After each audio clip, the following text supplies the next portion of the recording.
do this to the Silvergale wreath? This isn't just a stain on the world of detergent. It is a disgrace to the entire abandoned district! Hold on. Slow down, Alan. Why are you so fired up? Careful, buddy. You're so puffed up, you might float away. Miss Nikki and Mr. Momo, I didn't expect you to catch me in such a ruffled state. This is infuriating. Someone really messed up the crates. Give me a break. Who in their right mind leaves Silvergale wreaths lying around? Everyone in the abandoned district knows those are sacred. Back in the day, if I so much as bumped into one, I'd have to recite 3 of the Silvergale's verses by heart on the spot. Calm down, Alan. Just tell us where the crates go. We'll help you sort them out. Really? Oh, over by the Silvergale. Thank you both very much. Someone must have switched the detergent crates with the Silvergale wreath crates. I just finished sorting the detergents. Oh, but those other crates still need to be moved. Would you mind moving these crates back and saving me from this massive heartache?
Yes, perfect!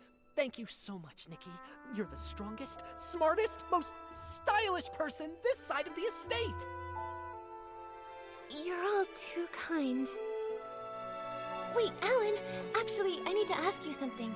The Poison Dawn's first light detergent. Did Jenny's team find anything?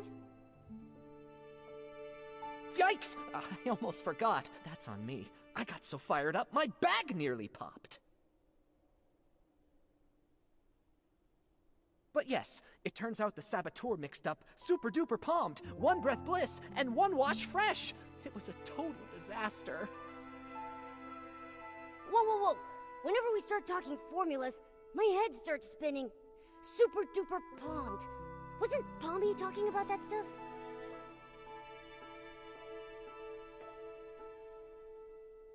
Here, I just finished updating the usage chart. Take a look. It should make more sense. The colors are just for identification, not the actual detergent color. Don't sue me, all right?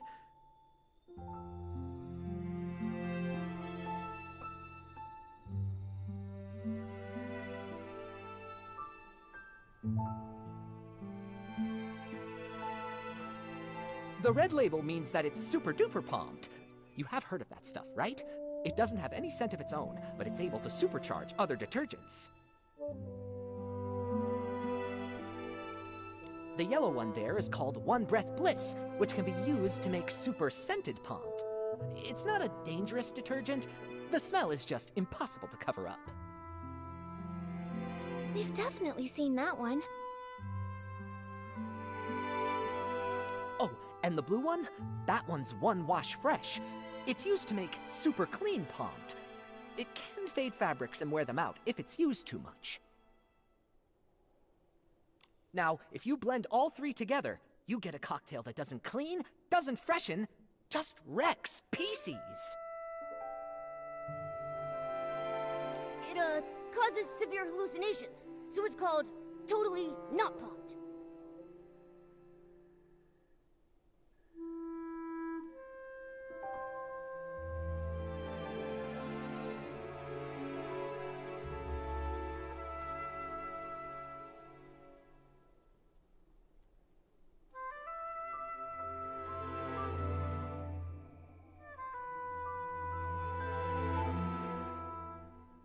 Yup, I just checked the inventory, and several bottles of Super Duper Palmed were emptied out. And the amount missing matches the dose used. They used what was already here. Nothing from the outside. Catching this culprit just got even harder. Tell me about it. At first, I just figured that some brand new, barely trained worker had just messed up the crates. But I looked into it, and the shift logs were clean. That's when I realized someone did this on purpose. The thing is, we've warned people not to mix the three, loudly, repeatedly. Who overheard us and chose to poison people? We still don't know. Wait, the work log wasn't messed up by the workers. Oh, I just realized. One more thing's out of place.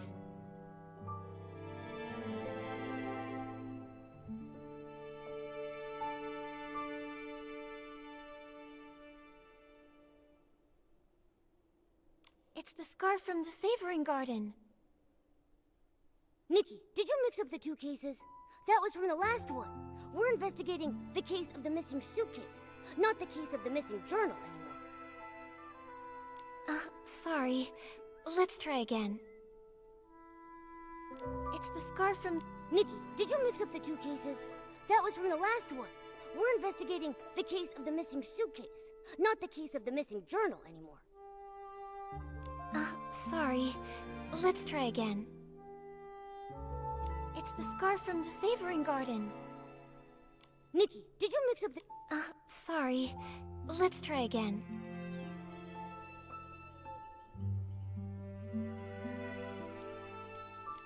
It's the crates! Alan, do we have work log records for the crates being put back in place? No, we don't. But even the clumsiest PC wouldn't misplace the Silvergale wreath. It's a long-standing tradition in the abandoned district. Even PCs who don't work at Ripple Estate still show respect for the Silvergale. Right, unless it's an outsider.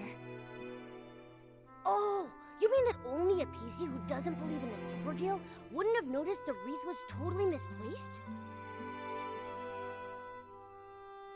Exactly. If that's true, then the one who tampered with the batch is more likely a guest from Sichia. Wait, those guys? They are so annoying. I heard that only 4 guests arrived here from Sichia, so do we have to check them one by one? Nikki, and there's been a development. I think you should know. Hey, this feels pretty familiar. Colleen and I found a new guest unconscious in the raw material fermentation zone. He told us that he had run into a suspicious PC.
night, time flies by so much faster. Before I've even done anything, it's already morning.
Pommy, what happened here? A guest was just attacked. They were knocked out near a big wooden barrel by the raw material fermentation zone. On the day that Dawn's First Light detergent was poisoned, even after everyone slowly started to recover, Colleen was still a bit dizzy, but she insisted on doing the nightly tour as usual. She asked if I could accompany her. I was worried about her, so I agreed to go along. When we got near that area late at night, she suddenly asked, "Do your employees always come here to rest?" It was only then that I finally saw what was peeking out from the edge of the barrel. A button foot and a white glove. I leaned in closer. That's no lazy employee, I thought. That's definitely a knocked out PC. Good thing you passed by in time. How's the PC that was attacked? Where are they now?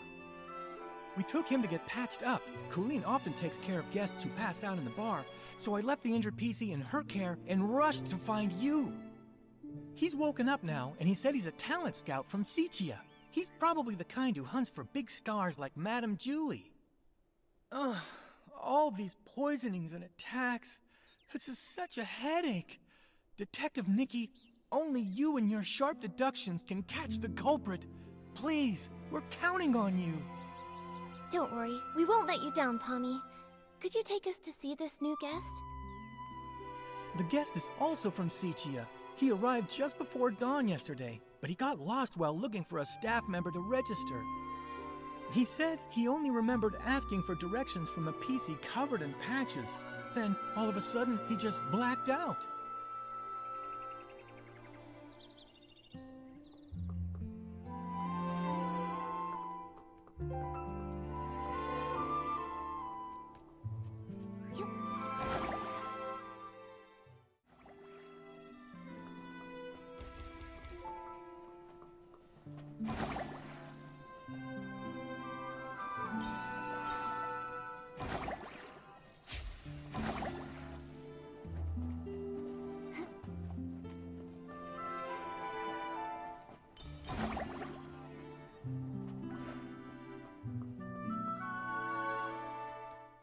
Ugh, that was brutal.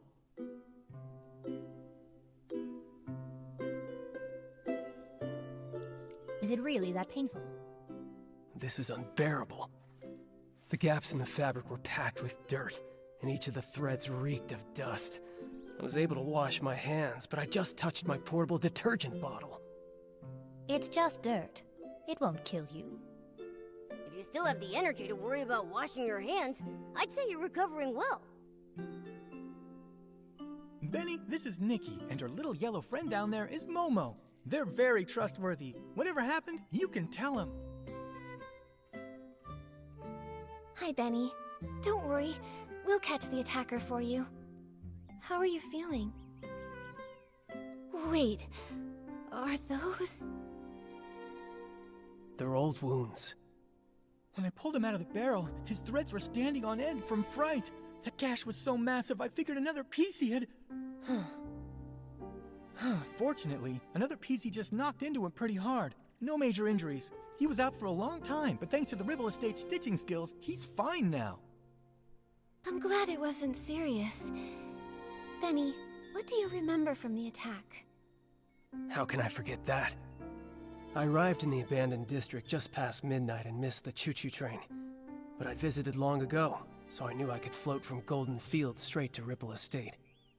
I was doing that, but then I lost my way. It's been a while, and the stone trees changed so much. After I wandered around for a bit, I spotted someone and went to ask for directions. Did you see their face clearly? Just one glance was enough. They wore a dark green hat, had a pocket watch, and most terrifying of all, they were covered in irregular patches. When they noticed me, they charged straight at me. Next thing I knew, I woke up here. The day Benny mentioned was exactly the same day as when the Dawn's First Light detergent was poisoned. Right. While on my usual rounds that night, I saw a button foot and a glove sticking out of a barrel. That must have been him. You really like midnight strolls, don't you? Why didn't you report what you saw? I figured it was just a Ripple Estate PC taking a nap. Running a detergent bar, I see guests lying around all the time. I don't have the luxury to fuss over each and every one. Who could have known they'd been unconscious there all day? That makes the mysterious Patchy PC look like a pretty suspicious character. Colleen, Pommy, have you seen this PC around? Of course not. A PC covered in patches. That only really happens in Sichia's ghost stories. I've been patrolling lately. I haven't seen any PC that scary. But I did ask Wendy. She confirmed to me that Benny had arrived in the abandoned district that evening. She also informed me that later on, she saw a strange-looking PC dart past. She couldn't stop them. A new attack? A new suspect? Looks like we've got another mystery to solve. Let's check out the place where Benny was attacked. We might find some clues pointing to that Patchy PC. Let's also check the scene of the missing suitcase. The PCs should be up by now. We can ask them what they saw. Detective Nikki, where would you like to start? I'll stick close behind and be your trusty assistant.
This place is far from the Ripple Estate's main boulevard.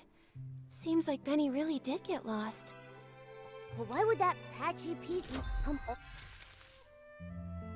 all the way here? The more I think about it, the more suspicious it seems. Nikki, I think we should look around some more. A pair of scissors. The attacker must have dropped these.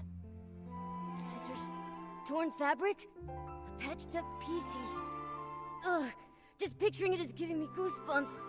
Thank goodness Benny was only knocked out. The wind is picking up. Momo, be careful. Don't blow away. It's just a light breeze. I'm not worried at all.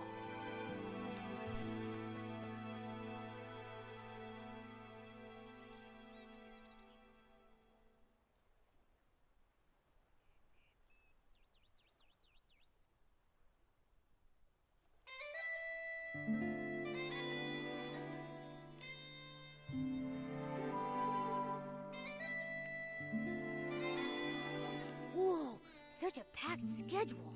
A PC this good at managing time time is bound to succeed at anything. But Momo, don't you think there's something odd about this schedule?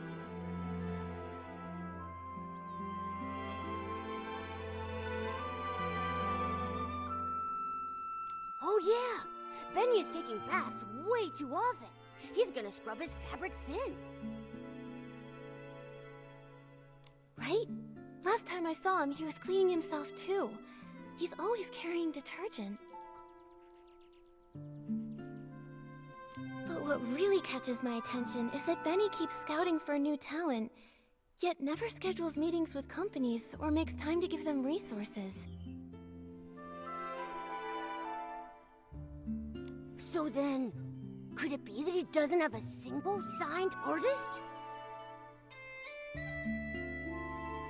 I think so too. Benny's career seems not to be going very well.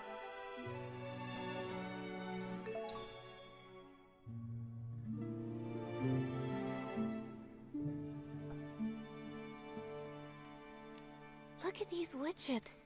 They look like they fell here recently, and there are a bunch of loose threads caught on them. Huh. It seems like a PC crashed into that cracked barrel over there, and they knocked off the rotten planks in the process. Nikki, let's check the ground nearby for more wood chips.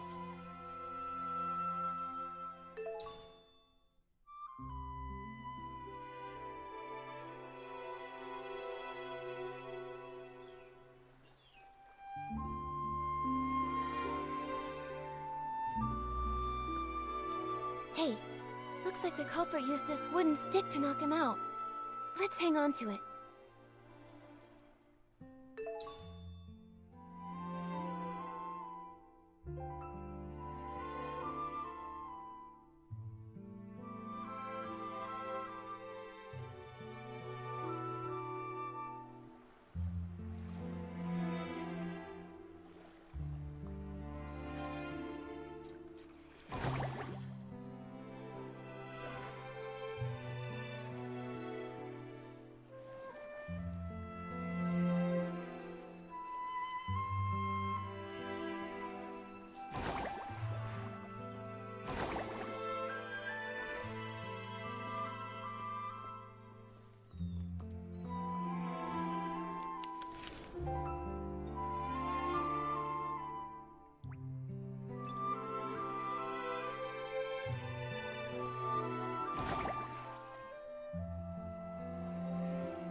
The materials in the fermentation zone have been normal lately, and Alan's analysis confirms it. So the Dawn's first light incident likely didn't start here.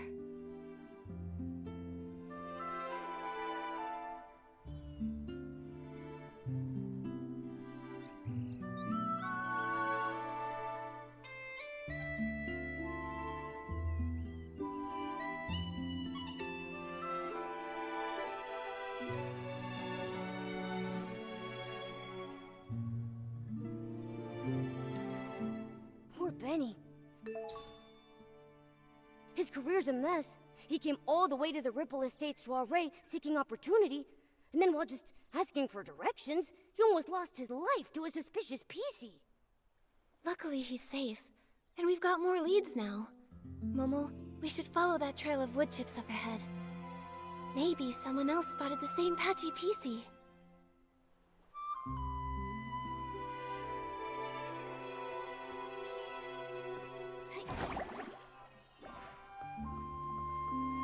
Benny reported that he had no external injuries, and the trail of wood chips leads away from the main boulevard.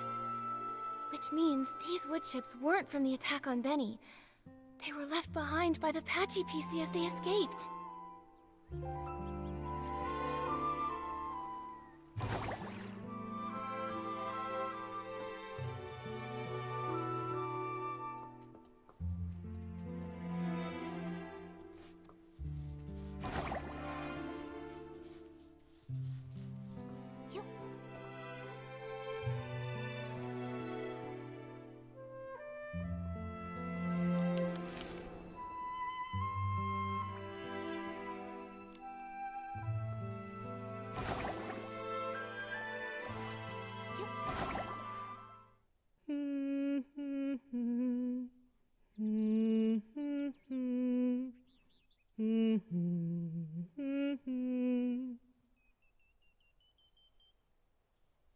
Who's that? Mommy, sing something else. Looking for scraps of cloth. What a lovely piece I found. Oh, there, don't cry, little one. Who's crying? No, don't! Help me, Mommy! Save me! What the heck are you? Quit your creeping around! You better watch out for my claws! What is happening? So this is the work you're talking about? No, it's all right. Those are plenty of blings, trust me. Were you the one who attacked Benny? Are you working for someone? Threadstar! Chase! No, don't let him get away! Hey, wait!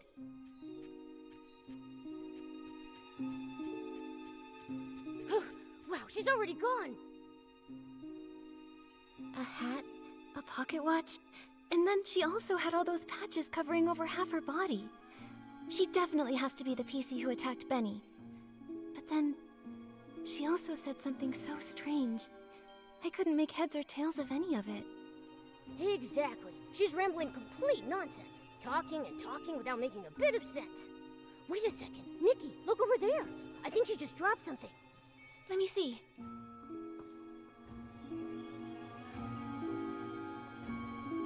A serial PC trafficking case? This Threadstar looks so familiar. Oh, I saw it in Tommy's newspaper too.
It really is the same company.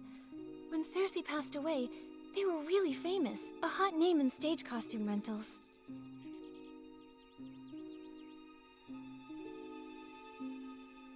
But the clothes they rented out were actually made from PCs. Ugh! That's so cruel! How could such an evil company exist? Luckily, the Kingdom Guards uncovered their plot. Without Operation Starstrike, who knows how many more PCs may have suffered.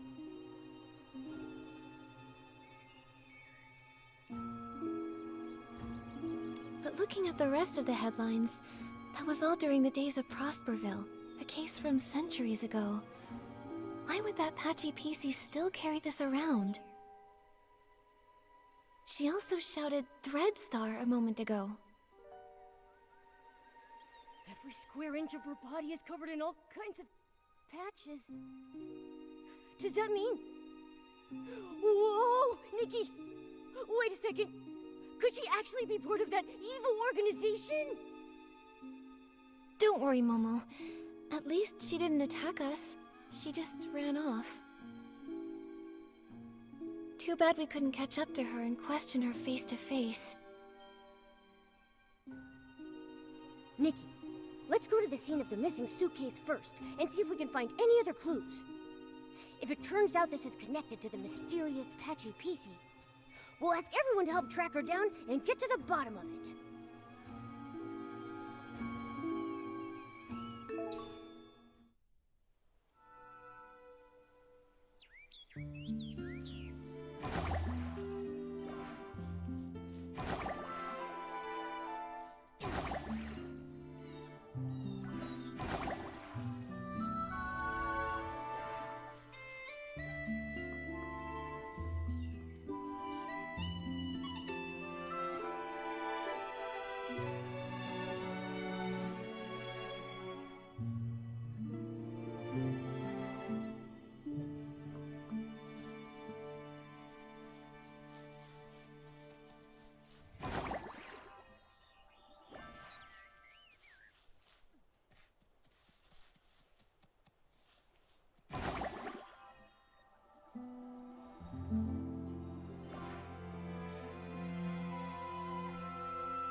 A few detergent bottles all lined up. This isn't where they're usually stored. Let's collect them for now.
Here's a crack. But it's so narrow, even a PC probably couldn't get in.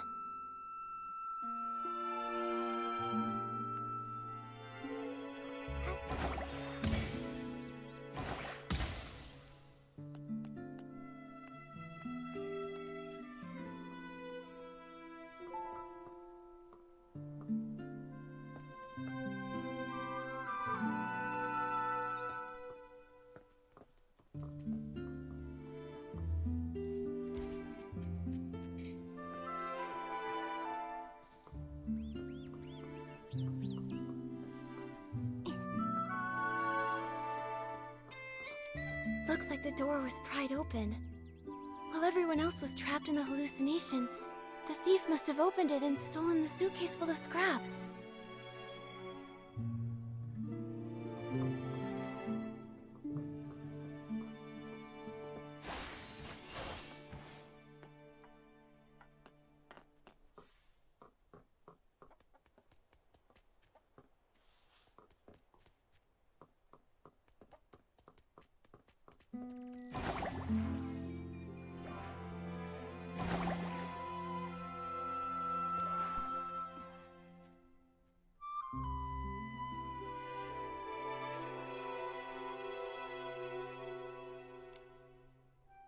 Such a meticulous shift schedule. Totally Granny Rags and Jenny's style. All the important checks and confirmations are supervised by the two of them, so it's unlikely anything went wrong.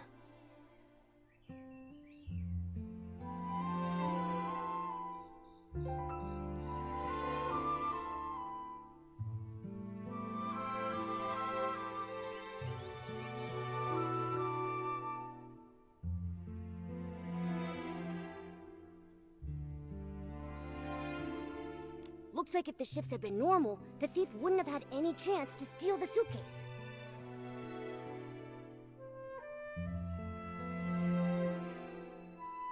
So that's why they spiked the Dawn's first light, taking advantage of everyone's hallucinations to steal. This thief must be very cautious.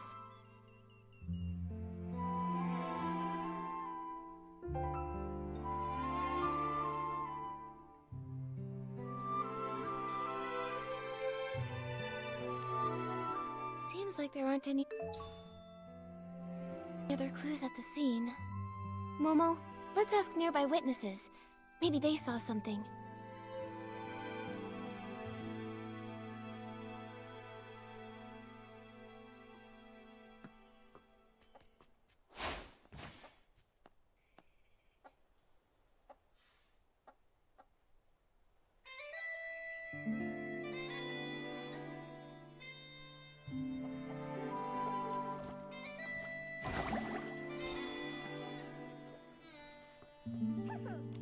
Oh, Silvergale, I've made a disaster!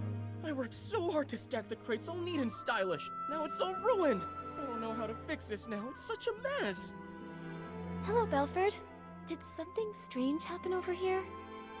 No, nothing strange happened. Except me. I was a strange one. When I got poisoned, I completely messed up the cargo. And of course I was transporting the trendiest super-duper potent detergent. Oh, if only I hadn't thought this Dawn's First Light detergent was the trendiest thing those PCs in Sichia had never even glimpsed. I went and slathered on 3 whole bottles at once. Oh man, you really got poisoned, huh? But I gotta say, not every PC gets a chance to see hallucinations as fashionable as mine. I was striking a pose on a catapult seal, when suddenly, boom! 2 red suns lit the sky, with a huge orange one too! The Stoneheart burst into crackling fireworks just for me! And that scent was otherworldly! Well, hallucinations can be like that. Nothing surprising. There's nothing here that connects to the missing suitcase. So, have you seen any PCs around this area lately, acting suspicious or mentioning Madame Julie's suitcase? You're asking the right PC. I've been delivering loads and loads of detergent recently, and I pass by here all the time. Not sure why, but that so-called center stage star from Sichia has been pacing around here. He's muttering to himself so theatrically that his fabric looks wrinkled. Is this just what passes for trendy these days? Was it Leon? Maybe he was caught up with mourning again. Probably best not to imitate him right now. Thank you for the information, Belford. Momo, let's question some of the other witnesses.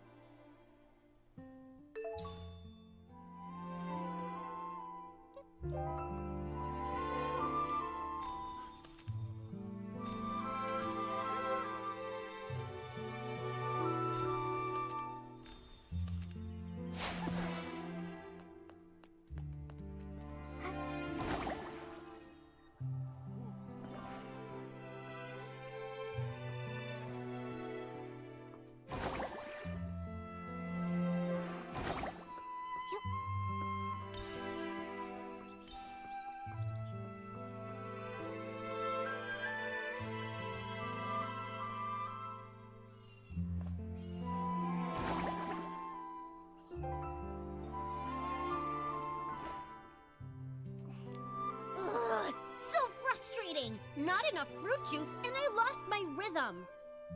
Calm down, Squeaky. Could you tell us a little more about what happened this morning? I got poisoned by the detergent, hallucinations swirling out of view. As for the PC who stole the case, no clue. It's fine. There might be clues in your hallucination. Tell us all about it. Trying to remember. Let's see. Pressing juice with all my might, the fruit, it goes flying. What a sight! The fruit bag sprouts arms and legs, scurrying and scampering around in fright. The bag. It said its stone tree no longer had hanker fins, no matter how deep the water was. This hallucination, I honestly can't tell if it's supposed to be literal or abstract. But a bag with arms and legs, and it could talk. That's basically a PC. That makes sense, which can only mean that Squeaky probably saw the thief at some point. Quick, what else did you see? The more detail, the better. I shared the stage with the Sovereign of Sexy and showed off the art of juice pressing. But that sack screamed so loud, I completely lost the rhythm. The crowd ran away in fright. The other sack lost its fight. Fruits tumbling left and right, spilling all the juice that night. Don't be sad, Squeaky. All that juice, it was just a hallucination. What happened to that loud PC afterward? It kept floating, upside down and round, but where it went, I never found. This is really strange, Nikki. Why would the thief move upside down? Could it maybe have something to do with how they committed the crime? I've got no clue. Let's go ask some other potential witnesses.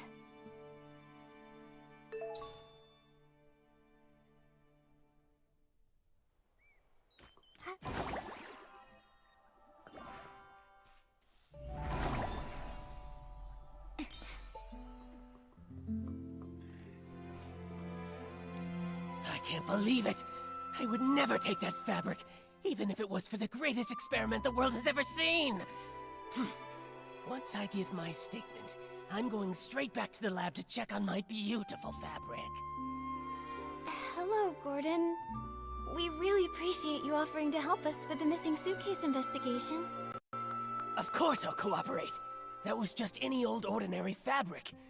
I can't believe that thief didn't leave a single scrap behind. As the cloth inspector, did you check the scraps? Find anything unusual? Those scraps were nearly full to the brim with whim. Great materials for experimentation. My work may be paused, but my new ideas keep piling up every day. But there is no soul left within those scraps. Even I am not able to stitch them together into a full body. Hey, those scraps are from a PC.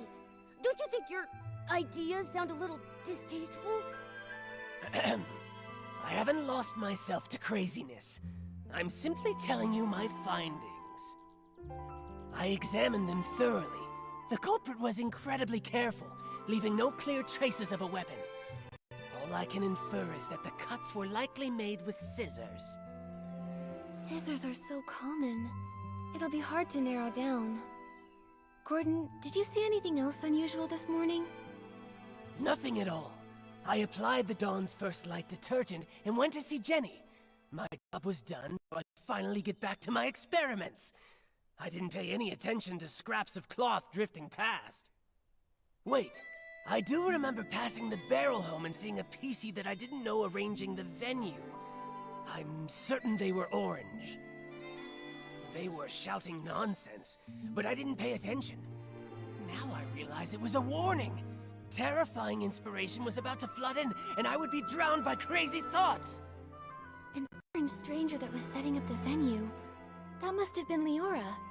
Which means when Gordon saw her, she was already in a state of hallucination. And the barrel home is far from here. Even if the poisoning wasn't severe, she couldn't have made it in time.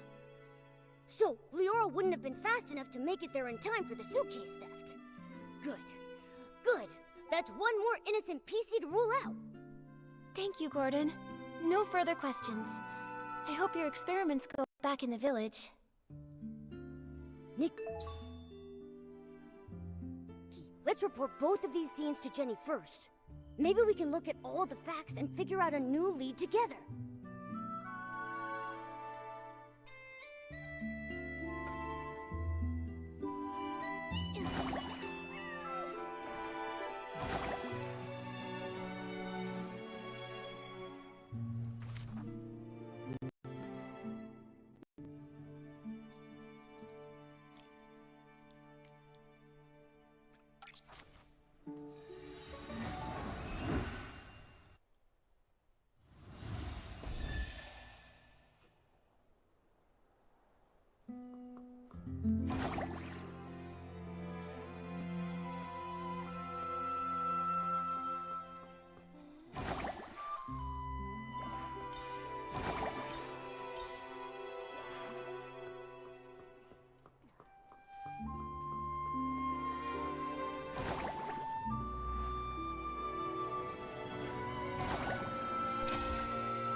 The Dawn's first light prep area, the site of Benny's attack, the missing suitcase scene, we finally investigated them all.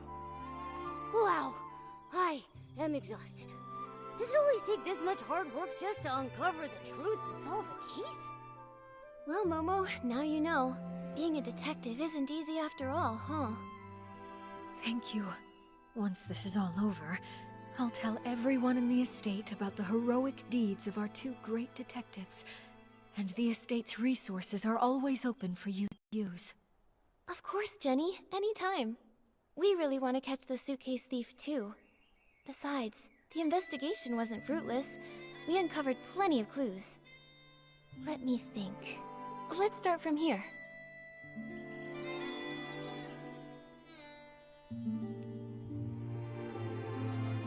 Though the method of the poisoning was clever, and doesn't directly pinpoint the culprit, it does still have one tiny flaw. The misplaced crates! Right. Every PC in the abandoned district holds the Silvergale in high regard. According to Alan, no one would dare put the Silvergale wreath in the wrong place. Yeah, even if they're not estate staff, no one would casually break the abandoned district's traditions or disrespect the Silvergale. So it's just like we suspected. The outsiders from Sichia are the more likely suspects. Right now, there are half a dozen guests at the estate who come from Sichia. You two must know about them already. Our suspects must be among those 6. Apart from those things...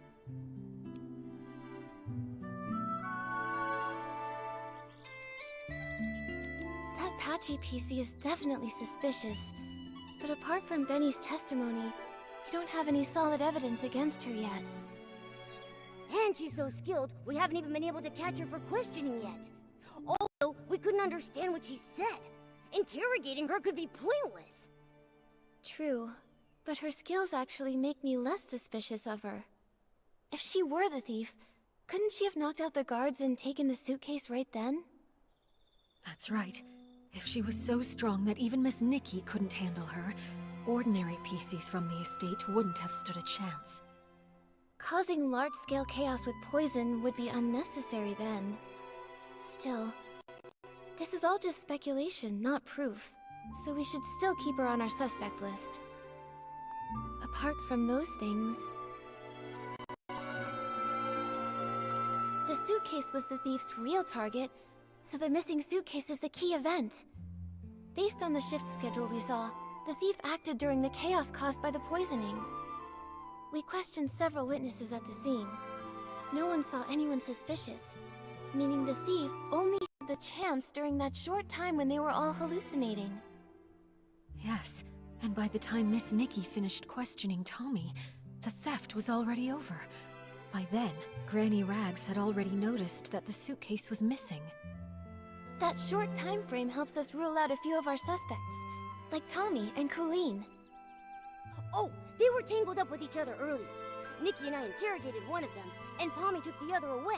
It couldn't have been them. Exactly. Also, according to Gordon's testimony, Leora was poisoned on the other side of the Ripple estate, so she's off the suspect list for now. And as for Benny, judging by the state Colleen and Palmy found him in, he was unconscious all along and couldn't have done it.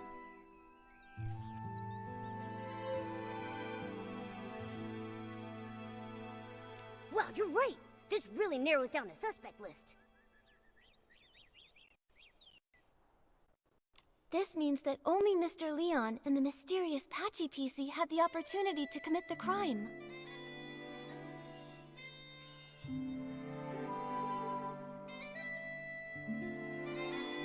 Well then, because Detective Nikki, thinks the Patchy PC is less suspicious, I'll represent Ripple Estate and invite Mr. Leon for a talk. Is it finally time to nab the bad guy? Count me in! Not yet, Momo. Jenny, these are just preliminary deductions. If we rush to arrest Mr. Leon now, we might alert the culprit, or worse, harm an innocent PC.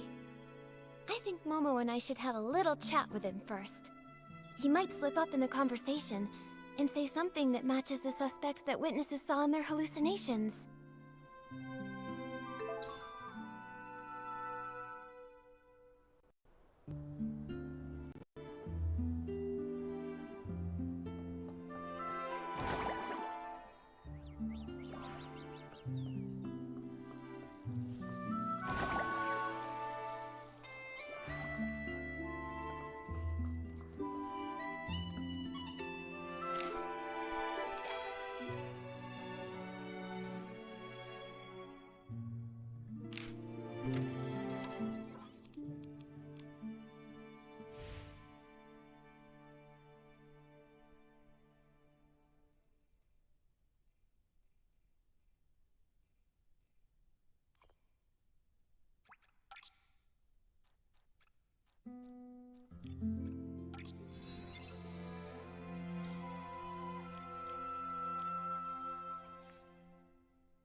So that's it. You all want to erase this misunderstood, imperfect, ugly me. But from this moment on, my art is no longer an act. It is existence itself. Excuse us, Mr. Leon. Could we ask you a few questions? An interview? I oblige. You could call it that. We just want to ask what you were doing when all the PCs were poisoned. Normally, I'd be by the window, watching the sunset. The break of day. You see, an artist's mind will always paint in a few more details that extend beyond reality. Didn't you get a bottle of Dawn's first light? Let me smell! Let me smell! Oh, goodness. Wait. I remember now. I went to get my bottle of detergent, then headed back to the barrel home to meditate, and to draw myself a bath.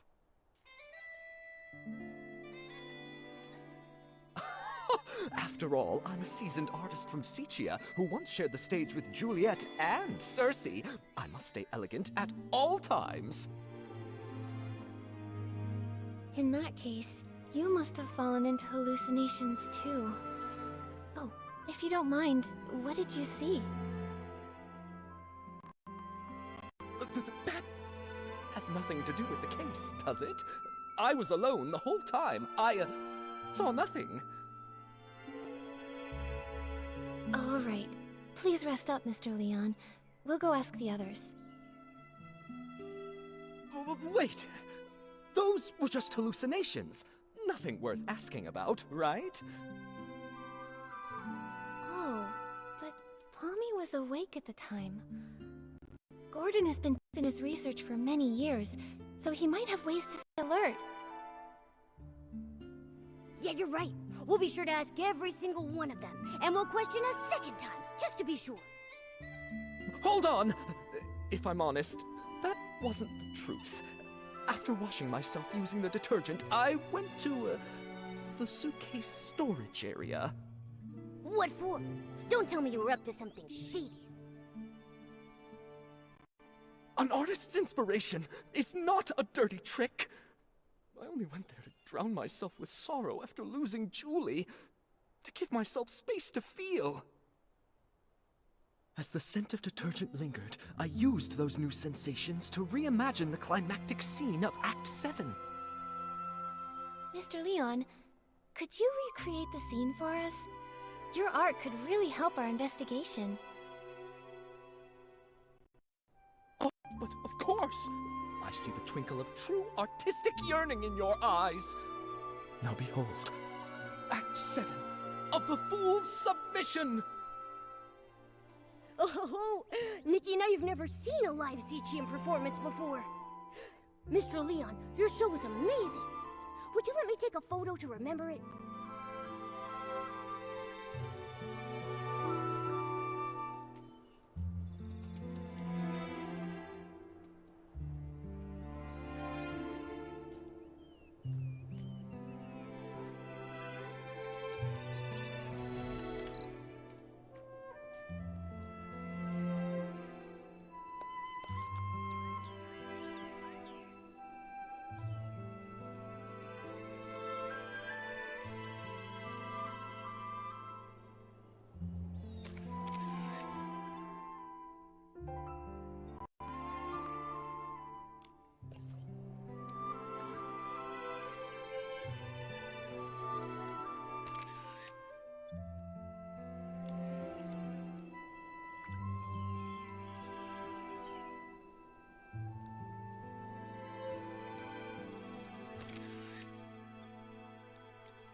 You'd rather embrace a perfect lie than accept the raw truth I bring?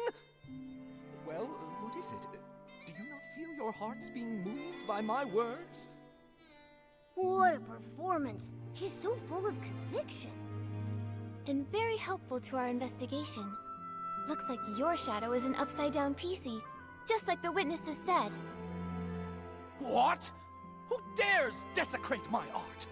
Attempted murder upon the artistic spirit! Was it that lady guarding the suitcase? Or that clumsy little rascal hauling all those bottles and jars? Could it be Leora? The tragedy of Sichia! A betrayal from a fellow country spirit cuts deeper than the booze of the crowd! Whoa, calm down. Nope, it wasn't Leora. But can I ask why you would assume it was her? Tell me that you saw her near the suitcase storage area at the time. Of course! I had no intention of playing the harsh critic, but that scene was more absurd than any absurdist play in existence. Beside that stage I so carefully set, two bumbling performers, Leora and that clumsy rascal, came staggering out like little marionettes with their strings cut. And that lady, fiddling with the air, shouted the most profound line of the show. Juicing is art. I was about to ask her for advice when I saw a flock of sheep cast off their disguises and charge toward the curtains. I heard the audience cheer, "Welcome, dear colleague." Sounds like that's when you started hallucinating, huh? A very vivid testimony. Thank you, Mr. Leon. Nikki, when we talked to Gordon earlier, didn't he tell us that he saw Leora near the barrel home? So who's lying here?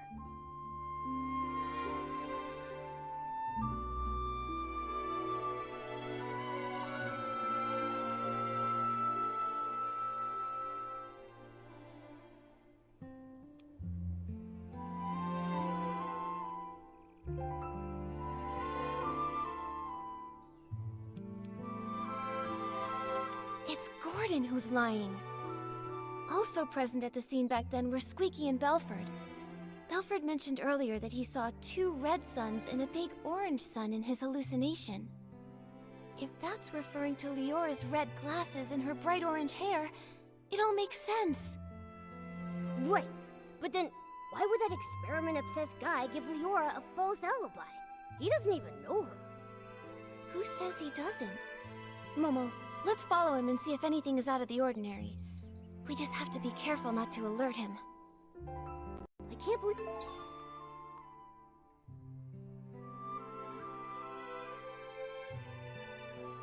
that Gordon would help a PC from Sichia cover up evidence. They must be hiding some kind of shared secret. If we ask him directly, he might not tell us anything. We should be sure to tail him for a while first.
He's really trying to avoid the others.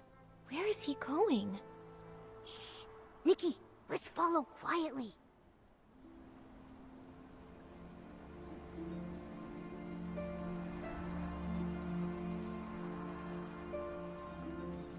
Yep.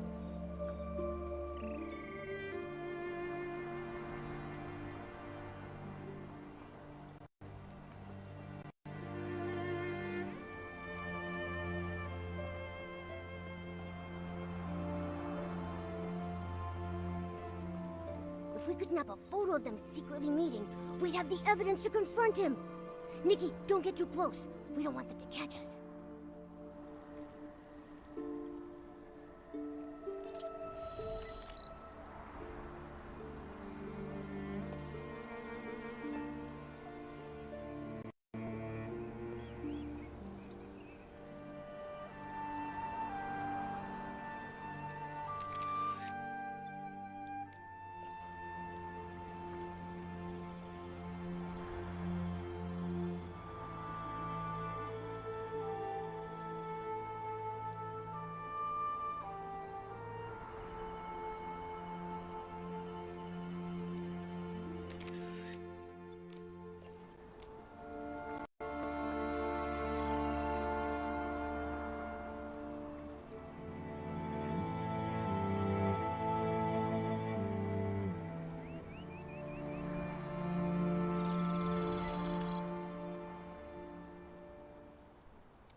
They really do know each other.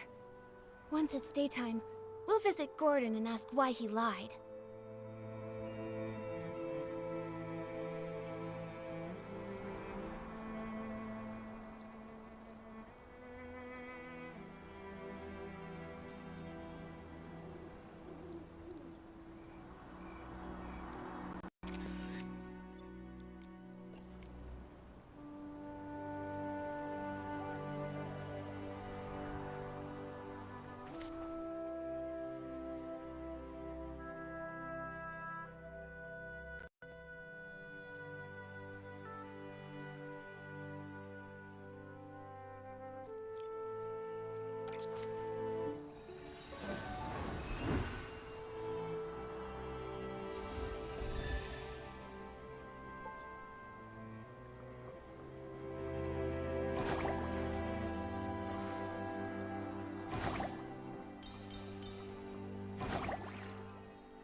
Nikki? What are you doing here?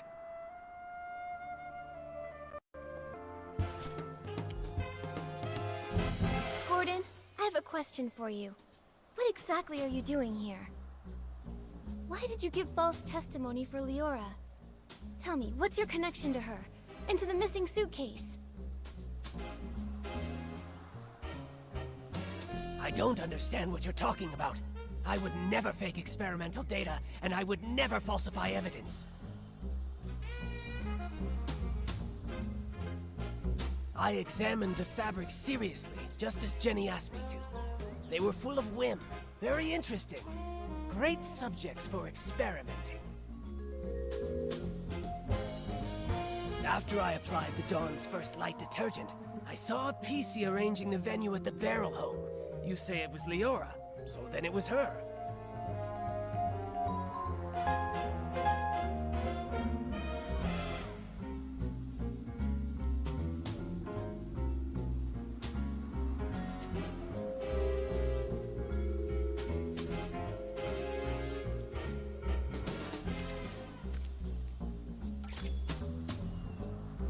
Is that so? Mr. Leon doesn't seem to agree with that. On that day, he also saw Leora. Except, it was near the scene of the missing suitcase.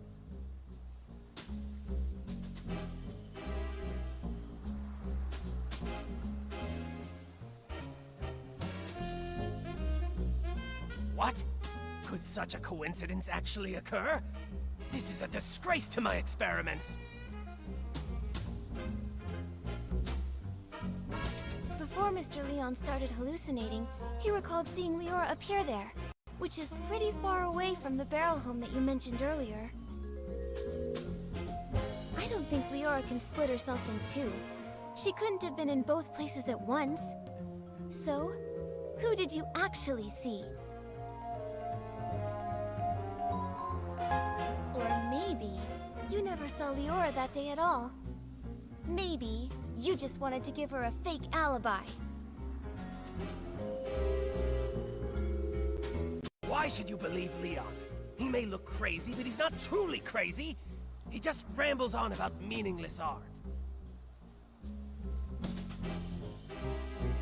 No matter what he says, I didn't lie for her. I don't buy data with insignificant trends, and I don't lie for a PC I don't even know.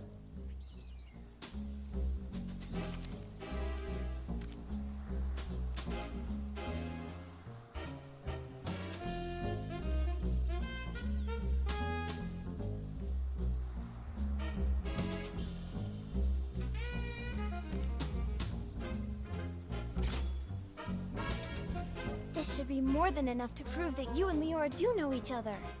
Who knows how long you've secretly been in contact? Impossible. The data is flawed. It can't be like this. It can't be!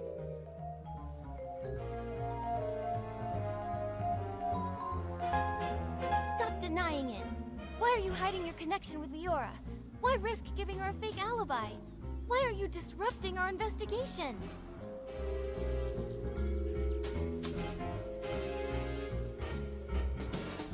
You'd better have a convincing explanation. If not, I'll have to hand you and Leora over to Jenny and the others as the prime suspects for the missing suitcase. And for...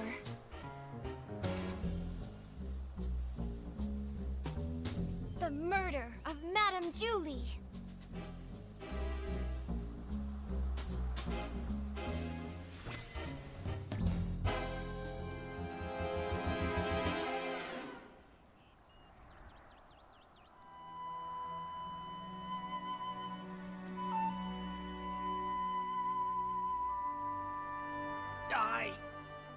Miss Nikki, please don't trouble Gordon anymore. Leora... You've been here the whole time? Tell us, what do you have up your sleeve? I apologize for being deceitful earlier. Please allow me to reintroduce myself to you. I am Cersei, one of Juliet's friends. What? Juliet's close friend back home? The one who died in that accident? That Cersei? Yes, that's who I once was. Miss Nikki, allow me to share a story. One of Sichia from a century ago. It was the time of flowers before the storm, growth before ruin, an age of indulgence where everything was driven by the spotlight. A girl from Prosperville chased her dream of fame, stepping into the dazzling lights. Never expecting that behind the spotlight grew desire and power, just like a Threadstar costume, concealing the sewn-in corpse of another life inside. You discovered what Threadstar was doing back then? That's right. The dazzling facade was ripped away, and I witnessed the awful darkness lurking beneath, so I started my search. Naive, silly, call me what you'd like. I tried to uncover the truth myself, seeking atonement for my time spent in lavish distraction. But you failed. That was Cersei's fate. A wardrobe burned to ashes, and a vague, mysterious accident. Fortunately, there was more.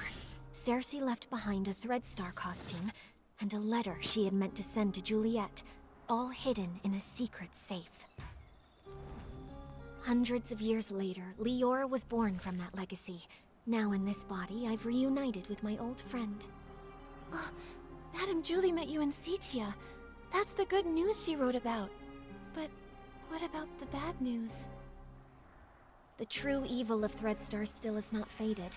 Julie was nearly assassinated by its remnants, possibly because we knew too much about them. Luckily, we were together this time, so the two of us set a trap. The choo-choo train arrived in the abandoned district, and Julie... makes her entrance as a box of scraps.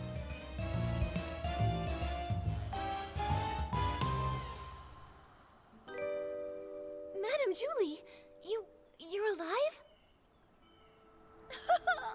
Darling, I may be old, but I've still got death beat. I won't go down before we catch Threadstar's remnants and avenge my little Cersei. Don't get too excited. Don't forget, right now you're Threadstar's biggest target. Oh, trust me, I'm well aware. They somehow think they still have me cornered, but that's all right with me. Faking my death is bound to turn the tables and smoke them out once and for all. So, that box of fabric is... It's my experiment. I'm infusing it with whim, mimicking PC's fabric. All part of the experiment. Gordon really is a crazy genius, isn't he? This has all been the performance of a lifetime thanks to his brilliance. My apologies, Miss Nikki. We didn't want to drag everyone into this plan, so we hid this from you. Gordon's false testimony was meant to divert your investigation away from me. Well, I also owe you an apology. I'm sorry. It's okay. I'm just still processing all this. Given how complicated this is, I understand why you kept things secret. The one who stole the suitcase is very likely a remnant of Threadstar. Precisely! My dear, you're a remarkably smart girl. You exposing this little scheme isn't a failure for us at all. Don't worry, we're not just sitting around eating bonbons. Gordon is helping develop a reagent to keep tabs on the suitcase, and friends from Prosperville are gathering the materials. The end of the storm is the prelude to a clear day.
Silvergale's blessing always prevails.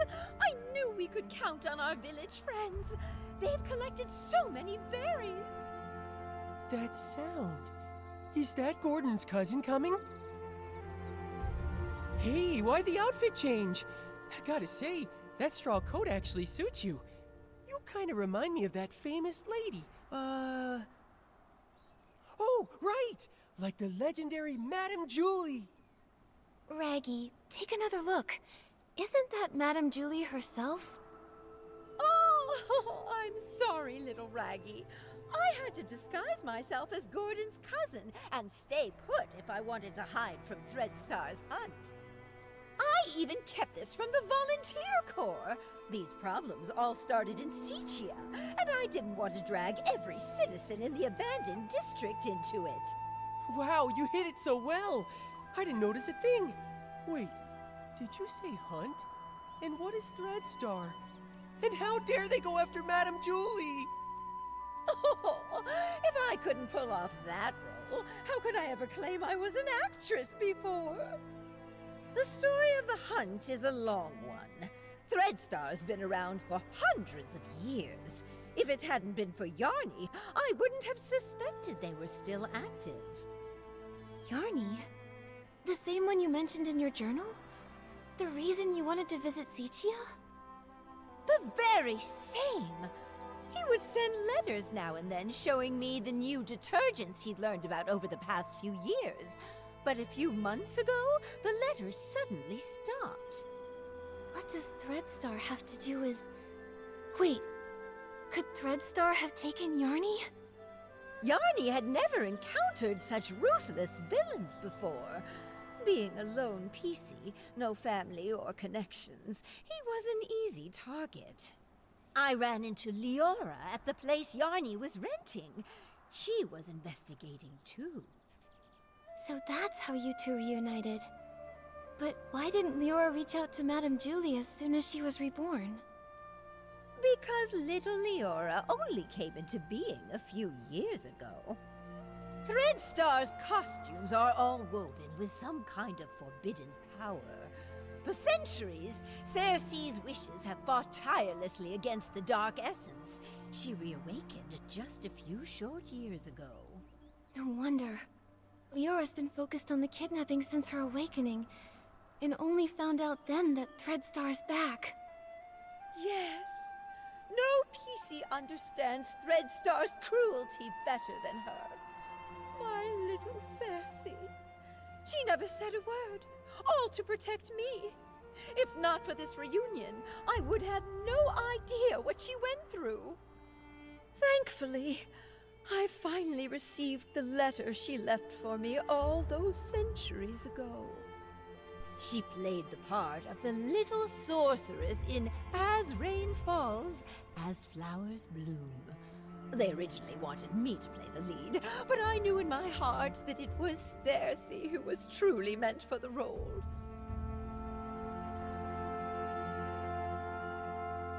She was thrilled when she got the role. From the first act to the final curtain call, she scrutinized every word over and over.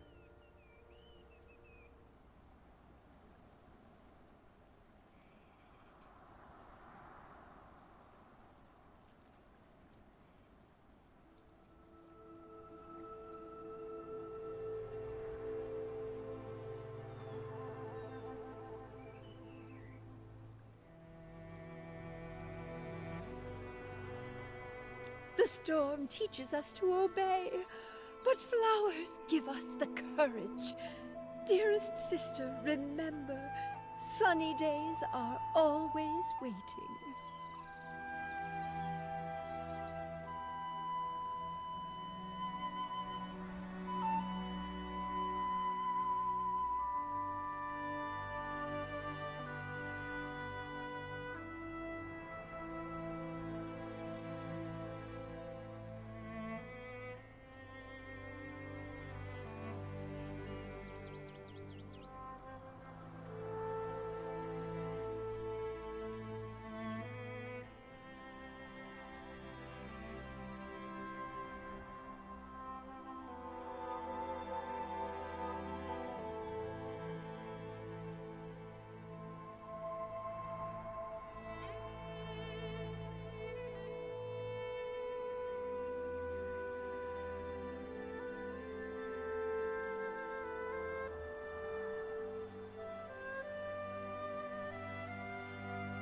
she went over.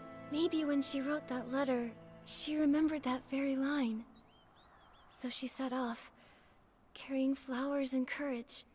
Like the little sorceress breaking through the storm, Cersei faced the evil Thread Star head-on.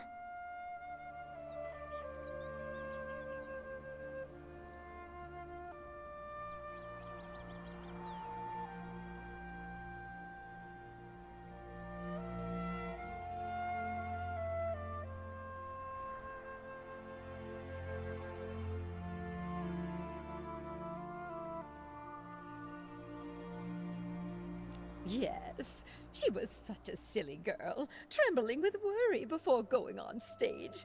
But when that spotlight found her, she was full of strength.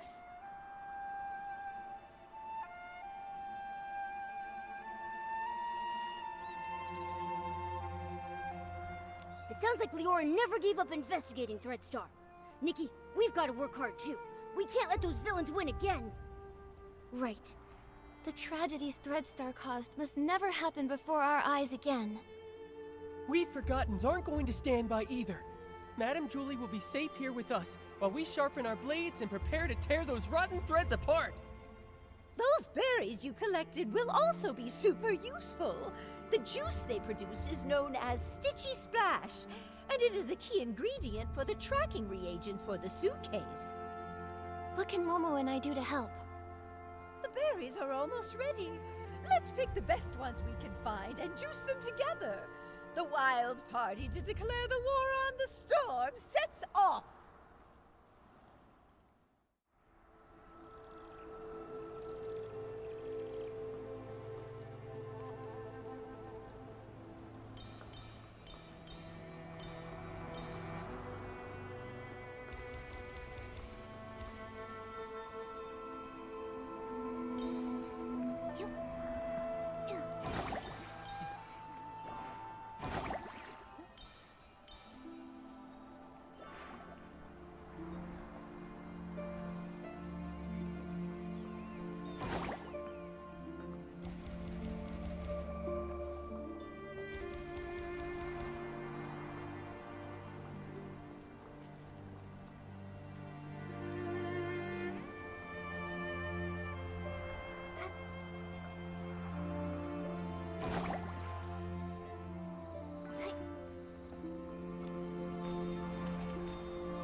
Oh, wow! Nikki's got great taste! Now that we've got the berries, it's time to press the juice. Listen, my darling. Only by dancing as a duo with passionate burning souls can we help these shy berries fully loose and join our wild party against the storm. Nikki, are you ready?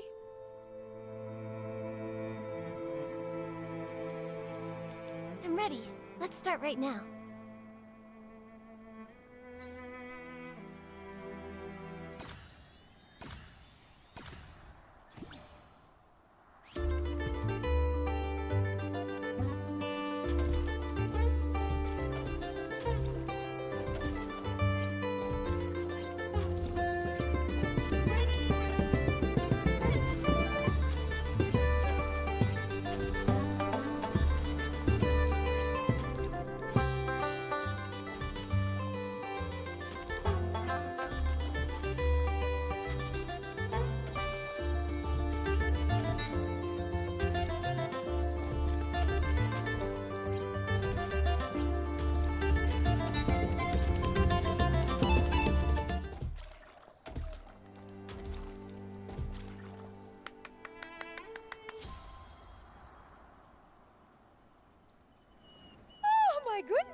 each and every step.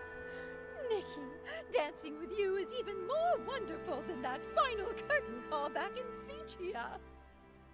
Look, we successfully pressed some of the Stitchy Splash juice. This should be enough to fuel Gordon's craziness. Job well done. Once we've unraveled Threadstar's rotten threads, I'll throw a Ripple Estate soiree so grand, and the Forgottens will definitely be included. I really want to go, but I haven't really gotten to know everyone, and I'm all torn and tattered. If I join the Ripple Estate soiree, won't I embarrass Madame Julie? Dear, there are no strangers at the party, only friends you haven't gotten to know. Besides, what's a little wear and tear? I once showed up to an awards ceremony wearing a dress with a big rip. The whole point of this party is to bring the entire village together. Even that old stubborn Gordon told me the idea was fantastic. Madame Julie is right. You should come. Everyone wants to get to know you. I'll get plenty of dance moves ready.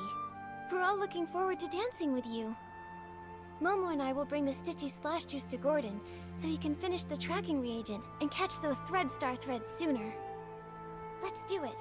For the best Ripple Estate soiree ever. Let's go, let's go, let's go! You can't run away this time, Threadstar!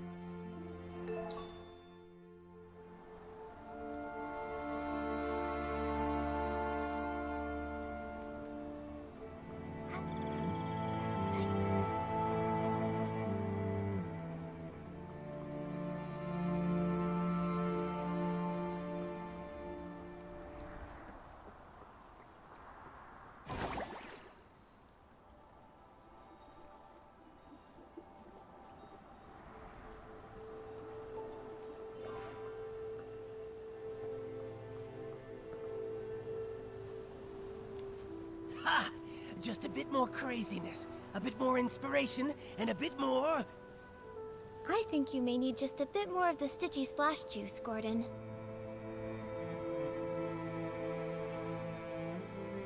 I did it! Finally! This reagent is a tiny miracle that will make every piece's heart skip a beat! Gordon, you did such a great job. All thanks to Julie, who handed me a whole box of blings, plus the Floragale cloths she'd kept for years. Without them, my progress wouldn't have been nearly this fast. The deal is finally settled! Deal? What deal?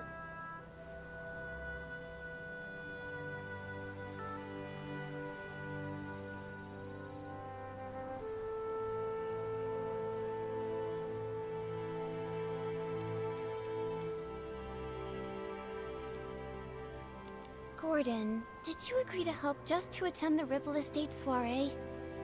No, of course not! If that was the case, I would have sent Julie to find other pieces immediately. The treasures in my lab are more attractive and mysterious than all of the Ripple Estate. Anyway, both deals made Madame Julie really happy. I ended up turning half of those Floragale cloths into the perfect scraps inside that suitcase. Even a top stylist like you was completely fooled by me. All it took was some fresh berries, plenty of spring water, a touch of whim, and just the right amount of crazy. You're pretty pleased you tricked us, aren't you? Well, maybe I should apologize to you again? Ahem. What about the second deal? This reagent right here. I call it more Floragale cloth. Here, take it. I didn't have a lot of time. Otherwise, I would have tested more options, like adding flight fruits, maybe making the suitcase fly back itself, or even get it to sing. Gordon, this is great as it is. Momo and I can't wait to try this crazy and brilliant invention. Perfect. You just have to spray it on suspicious ground and let the wind guide you. It can detect the lingering scent of the One Wash Fresh detergent perfectly, every time. But I thought One Wash Fresh was a very common detergent. Will this really help us find the suitcase? No one cherishes their suitcase as much as Julie does, and no one washes with One Wash Fresh 3 times a day like she does. That means the entire Ripple Estate, no, the whole abandoned district, could not have a clearer target than that. Alright then. Should we give it a try? You can question my character, sure, but you have to trust my scientific knowledge. Leora tested the product when I was half finished making it, and the scent trail led her straight to Golden Fields. Now that it's finished, more Floragale cloth works even better than that! Gordon, you've said the reagent's name a bunch of times. Are you trying to hint at something? Thank you, Gordon. I can't wait to use your great invention to catch those Threadstar crooks who stole the suitcase.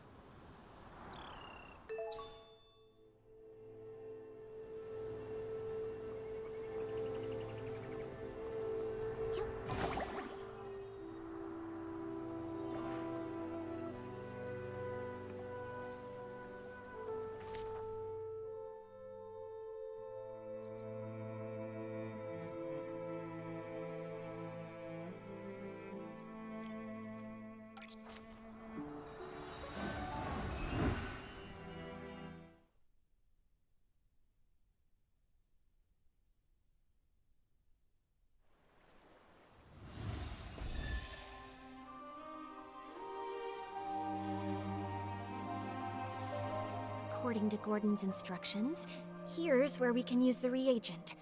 Miss Nikki, let's give it a try.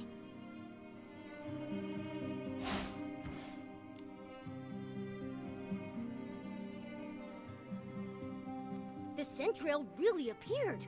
Amazing! Gordon's inventions never fail to impress. Following the scent trail, we should be able to find Madame Julie's suitcase.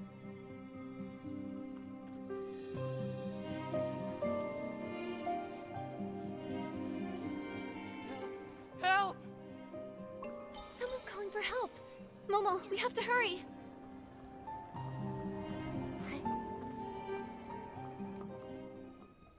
Help! Help!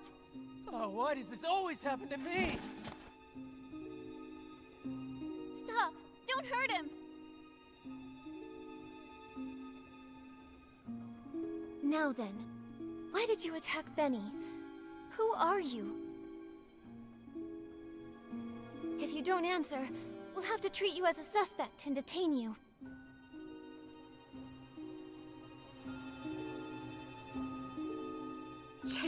Chase them! Kidnapping. Kidnapping? What do you know?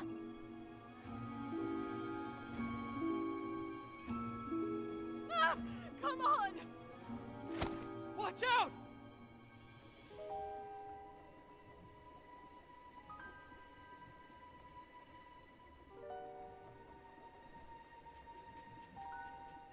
Ugh!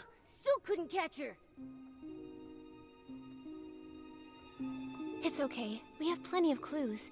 We just need to keep investigating. Come on, we should go check on Leora.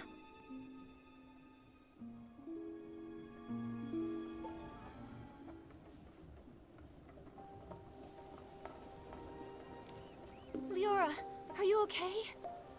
I'm fine, really. But maybe the PC who just called for help needs you more. Benny, are you alright? Just like you saw. Cleaned my fabric and now it's filthy again. I smell like fresh mud all over. This place has smelled the same for hundreds of years. But thank you for saving me. Can you tell me what just happened? Why is that patchy PC chasing you again? Because I always ruin her schemes. Like my career isn't miserable enough already. I can't find anything else, but somehow I always run into her.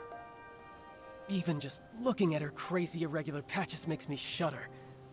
It's as if all my threads are twisting into knots. Like fabric getting damaged is normal, right? Everyone gets hurt. You even have some stitches on yourself. That's why I always make sure to cover the tub with bubbles before I get in so I can't see myself. Happy now? Alright, Benny, back to the case. You told us you caught that patchy PC plotting something? Exactly. I saw her sneaking around behind that haystack. But before I could get a good look at what she was doing exactly, she rushed straight at me. Nikki, the scent trail on the suitcase. It's pointing in that direction. The last time that patchy PC appeared was just before the suitcase was stolen. Now she's here again with the scent trail at Golden Fields. Definitely suspicious. But then again, there's another PC who's always around there too. Benny, might I ask, why did you come to Golden Fields? You suspect me? Just a routine question. Work. I came to look for potential stars here, and to see the endless sea of wheat. But now I'm in no mood for that anymore. I just want to leave the abandoned district as soon as possible. Sitia is noisy, but at least it's safe. May I go now? No problem. Thank you for your time, Benny. Hope your luck improves. Oh, that feels familiar. Leora, what do you think? You've been quiet this whole time. I'm fine, Nikki. It's just strange. Seeing a familiar PC again after centuries brings back some feelings. A familiar PC? You know Benny? Of course, but he doesn't recognize me now. Actually, I was part of the reason he moved to Golden Fields all those years ago. Never mind that. It's all in the past. For now, let's track down the missing suitcase. Looks like the scent trail is leading the way. Let's follow it.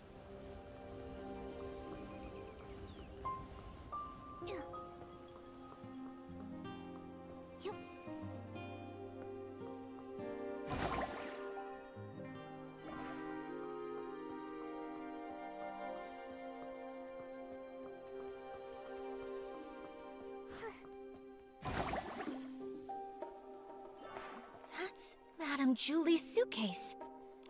This fabric must be from Gordon's experiments, right? They even left a piece behind. Seems like the thief was really in a rush. Which means we must be getting close. If we can figure out their next move, we'll catch them for sure.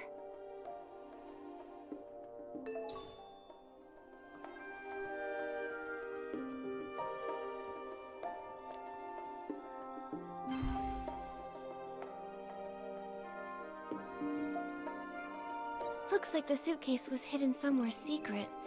It's completely covered in dirt.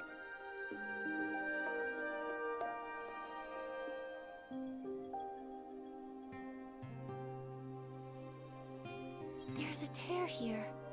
Is it a scuff mark? Maybe it was dragged on the ground or rubbed against something rough.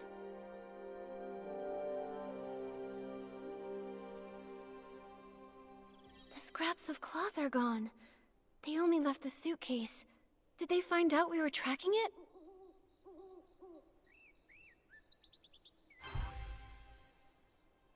Whether they tried to hide the suitcase or run away with all the scraps, the thief was clearly in a hurry.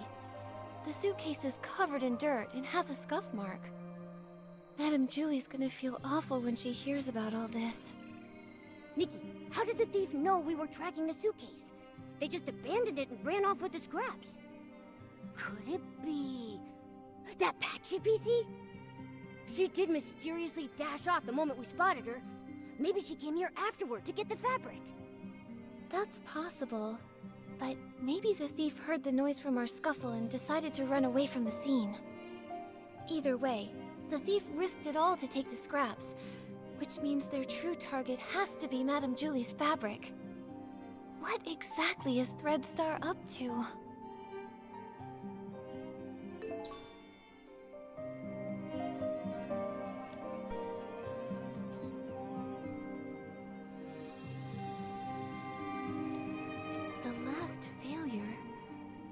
Could it mean their failed attempt to assassinate Madame Julie?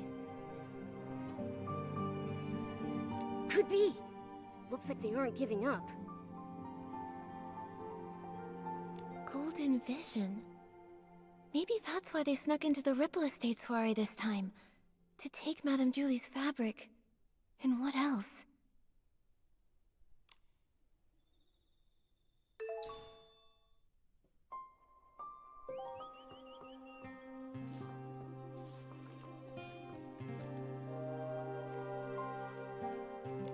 Why are there green trays here? I don't think weed stalks usually get processed here. Could it be for feeding the birds? Some of my bird friends love this kind of grain, especially spread out and dried. believe it or not, it's actually pretty tasty to them. I see.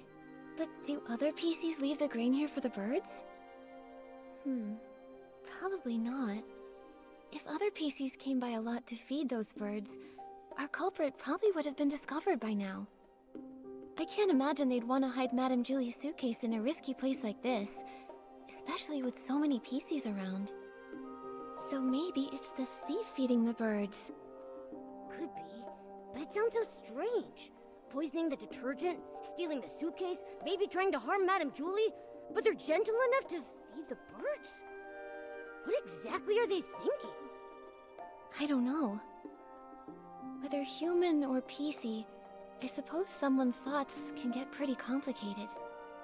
Anyway, these grains are evidence. Let's take just a little bit back with us. Leave the rest for the birds. If they come back for a snack, they'll find something tasty.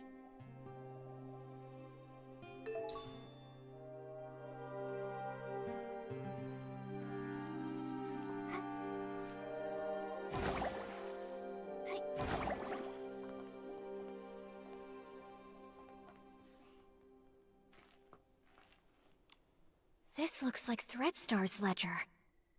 It really was them who stole the suitcase. Let's look around and see if there's anything unusual here. The latest entry says the trades have gone underground. Looks like Threadstar isn't wiped out yet after all.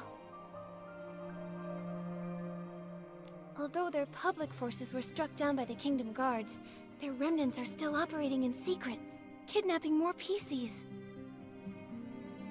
They're really persistent. Wait, Nikki! This name rings a bell. Simon. I feel like I've heard that name before.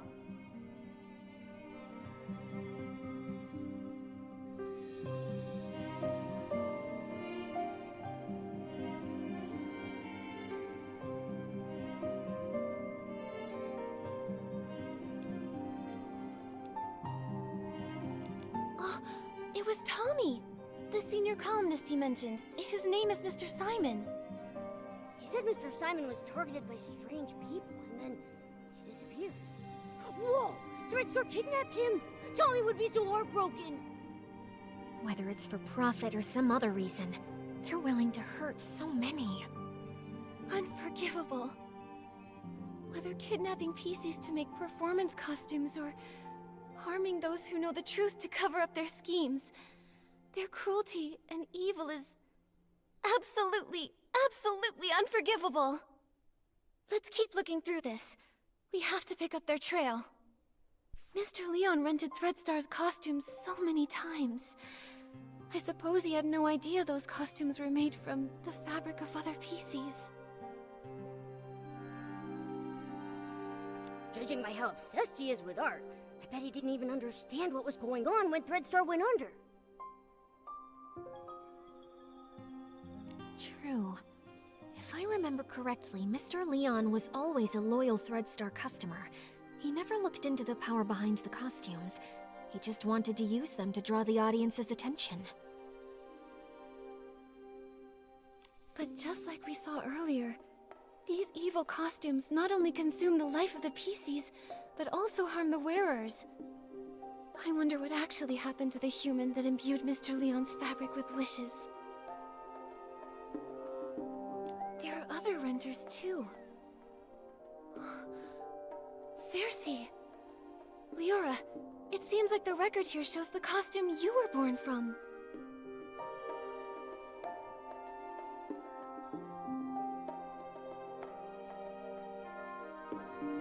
By the Silver Gale, it really is. Leah! Leah, could this be?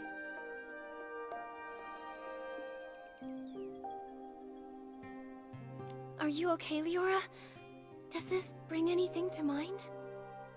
Miss Nikki, I don't know if you noticed, but there's a very obvious patch on me. This purple piece of fabric, right? Wait, Leora, could this piece of fabric be... Yes. Since I woke up in the safe, I could clearly feel it belonged to another PC. It's not part of me. It carries emotions and memories that aren't mine. it belongs to Leah. Only today did I learn her name, but from the moment I woke up, I kept having these dreams. Dreams of a little girl's laugh, a mother's comfort, a sudden separation, and lullabies she sang to herself. Small flower breathes in rose, the dreaming child with secrets glows. Wind blows soft on the ridge, sending our sorrows off the bridge. Those are Leah's memories. Yes, the memories come in bits. I can't see them clearly. I often mix them up with my own past. I dream of going home, but sometimes the little flowers turn into wheat stalks, and the river of Prosperville flows under the bridge. Maybe it's because Leah's greatest wish was to go home. She was just a carefree little girl, but was cruelly kidnapped, taken away from her mother. In the darkness and turmoil, she could only hum the lullaby her mother once sang, quietly comforting herself, hoping her mother would find her at any moment, sweep her up, and bring her home. Maybe it's because of Leah's memories that I've been following this kidnapping case since I woke up, and I've come back to Prosperville once again. Sorry, Miss Nikki. I think I want to spend some time in the wheat field nearby. Hopefully, the scent of the wheat will bring you some comfort. There probably aren't any more clues here, but we still don't know where the thief ran off to. Nikki, Leora's still in the wheat field nearby. Let's go find her.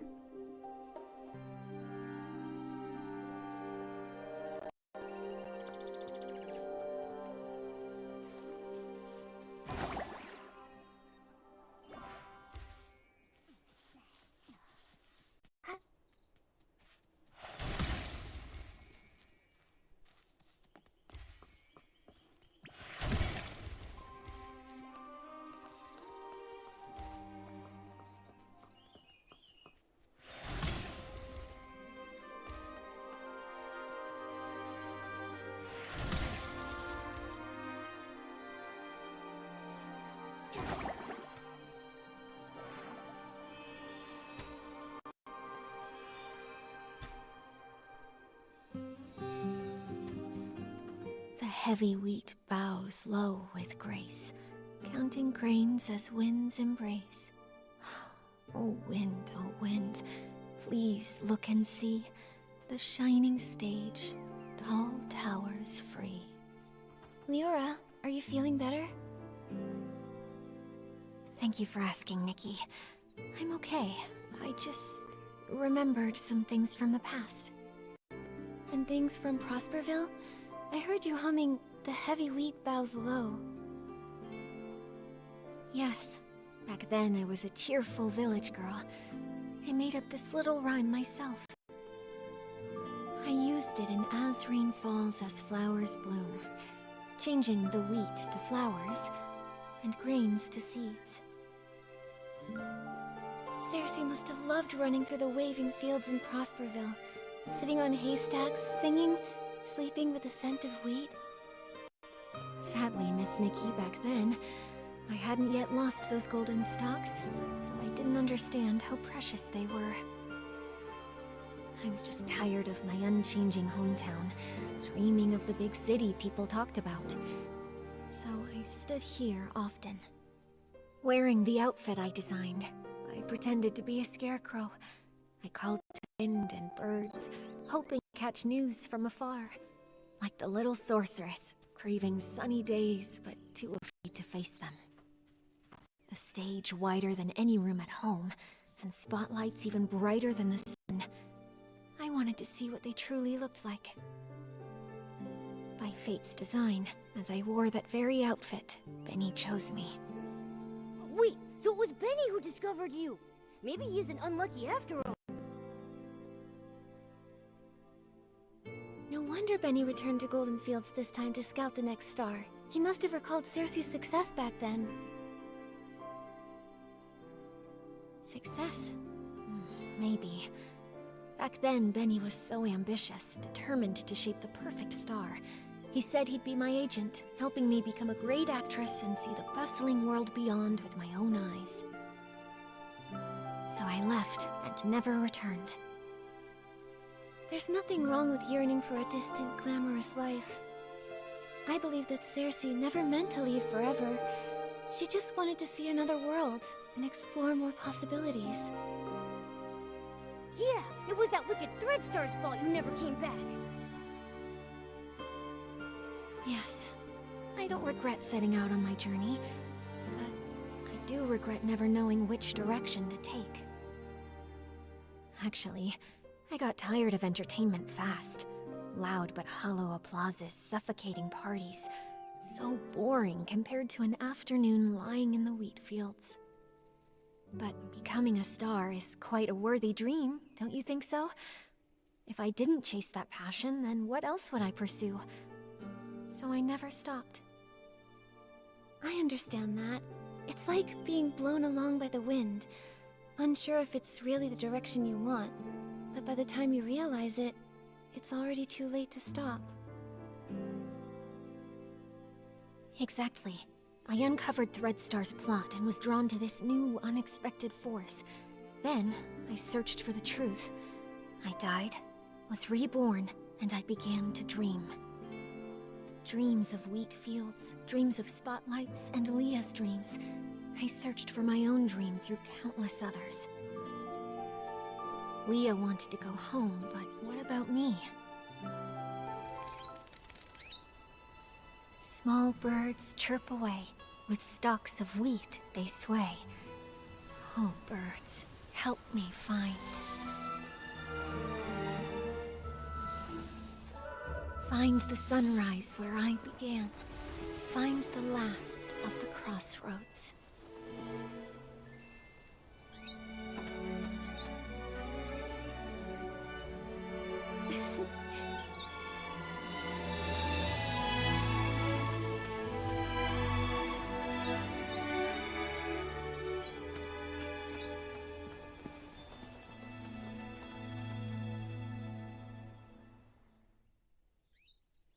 Miss Leora, finding your direction is difficult, and I can't give you an answer right now. I believe that the only way to lay down your burdens and hopefully find your direction is to end all of the tragedy that Threadstar creates. Just like a wild bird, you're only able to fly when you feel the light. Yes, just like...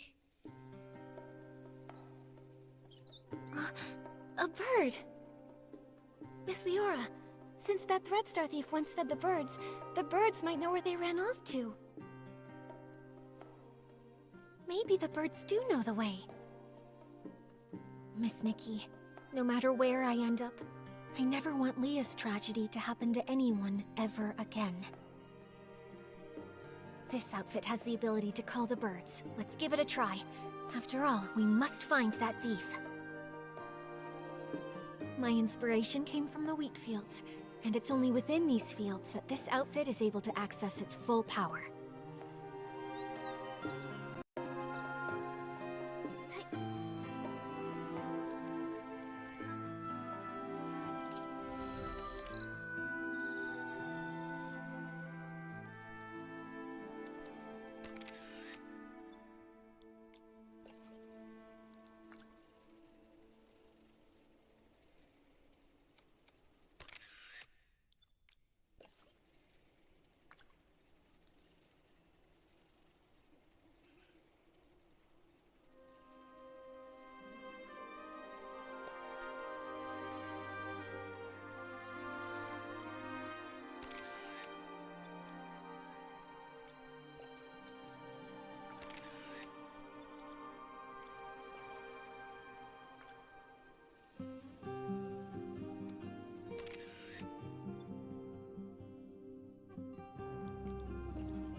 fly, winds reply, bring the answer to Momo nearby. The birds said the PC who fed them was very gentle, but always seemed worried, and kept saying that if they couldn't leave, they would hide in the most unexpected place.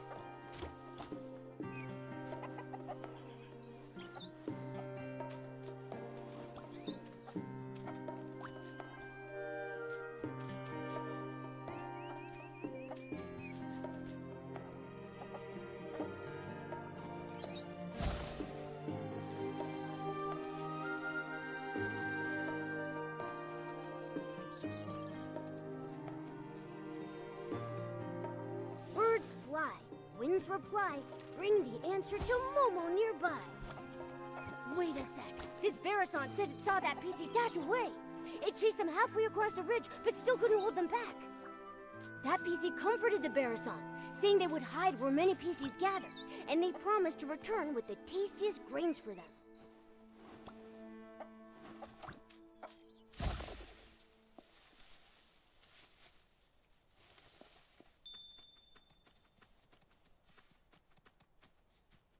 Birds fly, winds reply, bring the answer to Momo nearby. Wow, the PC talked with the birds about how to hide from predators. They said masking their scent is most important, like hiding in the wheat fields, blending with the fragrance.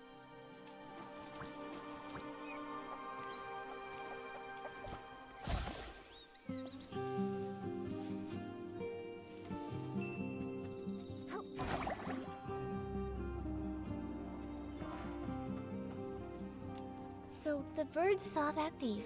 They hid in a secret spot where many PCs meet, and they most likely hide within fragrant depths to mask their scent.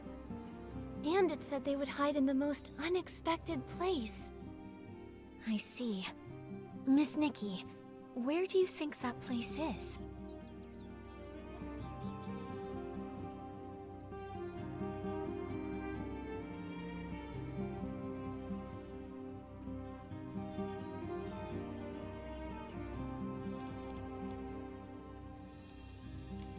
Could it be Windrider Mill? There's a bathing area there, so it should have plenty of different detergent scents.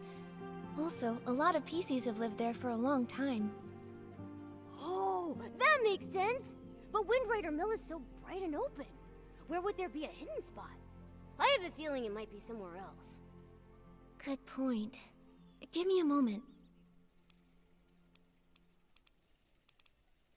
The Market of Mirth is the busiest place. Could the thief have blended into the crowd there? But there isn't any fragrance over there. And it doesn't seem like an unexpected place to hide. Good point. Give me a moment. Oh, it's Ripple Estate! They're about to host the Ripple Estate soiree, so it'll be really busy and filled with new detergent scents that could mask their own scent traces.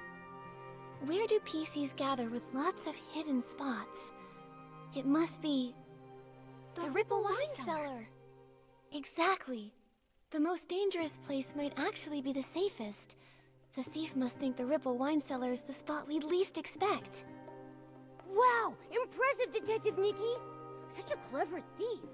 Without the bird's help, even if we searched everywhere, we'd probably end up at the estate last and never think to check there. Thank goodness for good timing. I'll head back to the Ripple Wine Cellar to confirm their whereabouts now. But the Ripple Wine Cellar is so complex. If only a few of us are going, are we actually going to be able to catch them? Nikki, should we ask Jenny for help? Momo's right. But Jenny and the others need to focus on keeping order at the Ripple Estate and preventing everyone from panicking. Maybe we can ask Raggy and our leader for help. Right now, they're the only ones who know the truth about Julie faking her death. Maybe they'll lend us a hand. Great. They're both very skilled. If we work together, I'm positive we can corner the thief. Lyra, let's meet at the Ripple Wine Cellar.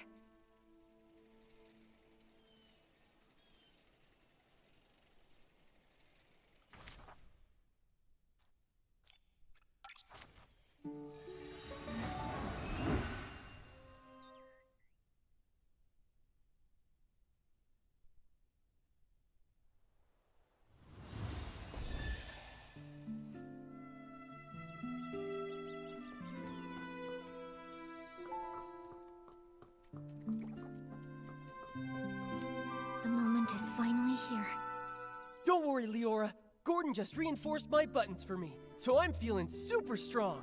With one punch, I'll make that thief's seams burst wide open. How's everyone doing? Have all the staff inside of the Ripple wine cellar been evacuated to safety? Yes, it's already been cleared out. They said they saw a PC escape through the side door of the Ripple wine cellar. The layout of that production track is very complex, so we must be extra careful. No time to waste. Leave the pursuit of the Threadstar remnants to me. Nikki, I'm coming with you. You shouldn't face Threadstar's evil alone. I'm in too! Then I'll stay here and guard. If that brat tries to make a break for it, they'll get a face full of fist!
All along.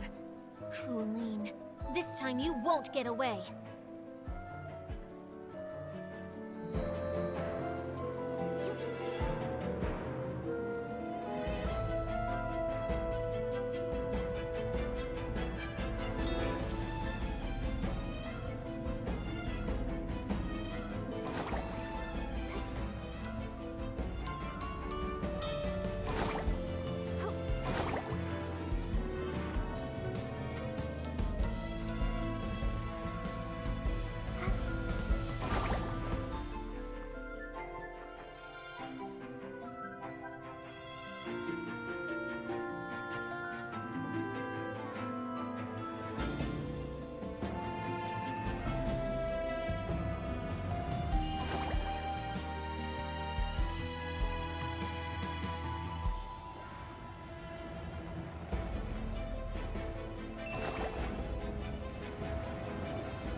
We've got nowhere left to run. Tell us where the fabric is, or do you want to taste my fist again? Finally, we've got you. Your Threadstar goons have been so cruel to the PCs. Now it's time for you to pay. Spill it! How did you poison everyone? And how did you steal the suitcase? The entire time the suitcase had been stolen, you were with Tommy and Pommy. Right! Spill it! How'd you pull it off? Nikki, we've been tricked. Those rascals actually dared to come after us, and they even injured Julie! What? Julie's still alive. No way.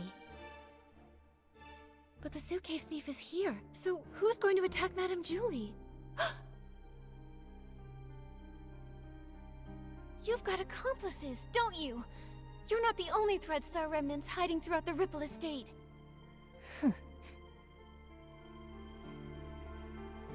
Please don't panic. Madame Julie's only injured. Let's get back to the village. As for you and your accomplice, shh, shh, neither of you are getting away.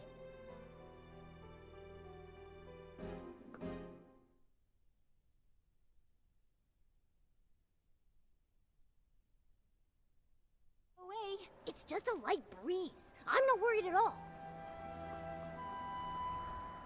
Stitching, stitching, endless stitching. Ugh, if only I'd already perfected the immortal fabric. Immortal fabric? What a crazy idea! I like it, but I don't think I'll be needing it. This little wound won't leave a single stitch mark. Julie!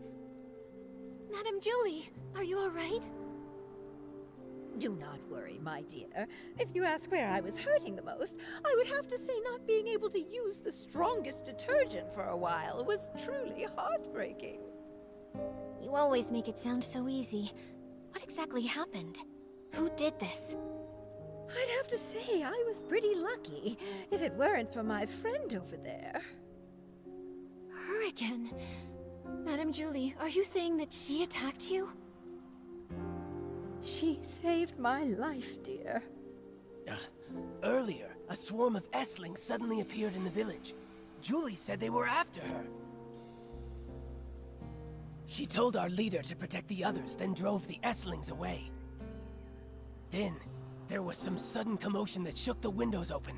I quickly floated over and saw Julie injured, with this PC lying beside her. Even I couldn't see exactly what happened. Luckily, she was fast and agile. She suddenly darted out from nowhere and pushed me out of the way. Thank you very much, my dear friend. She actually saved Madame Julie. We never even got the chance to speak with her properly. Who is she really? And what is she trying to do?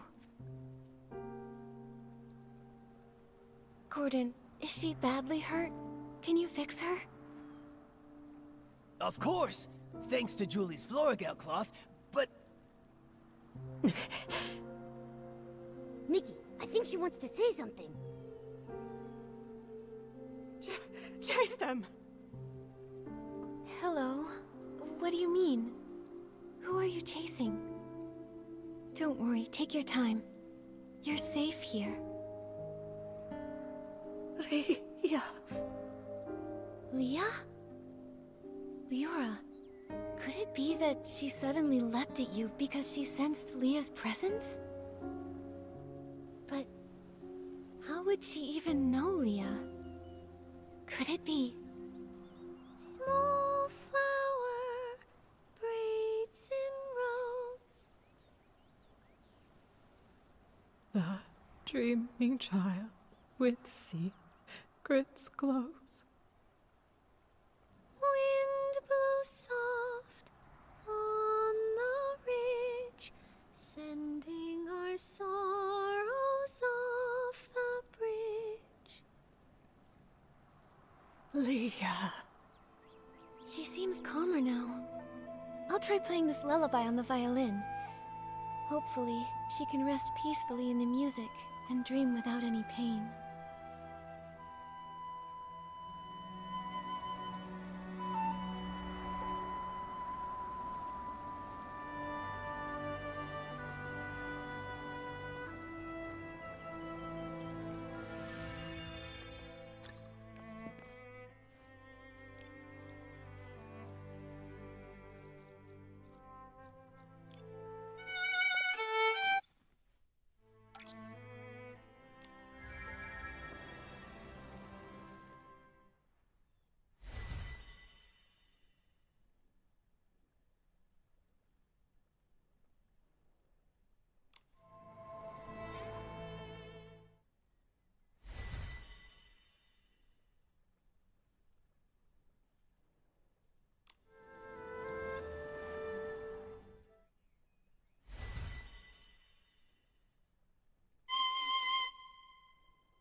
She's so much calmer. That's wonderful. Nikki, she's sleeping soundly. Gordon can start examining and repairing her now.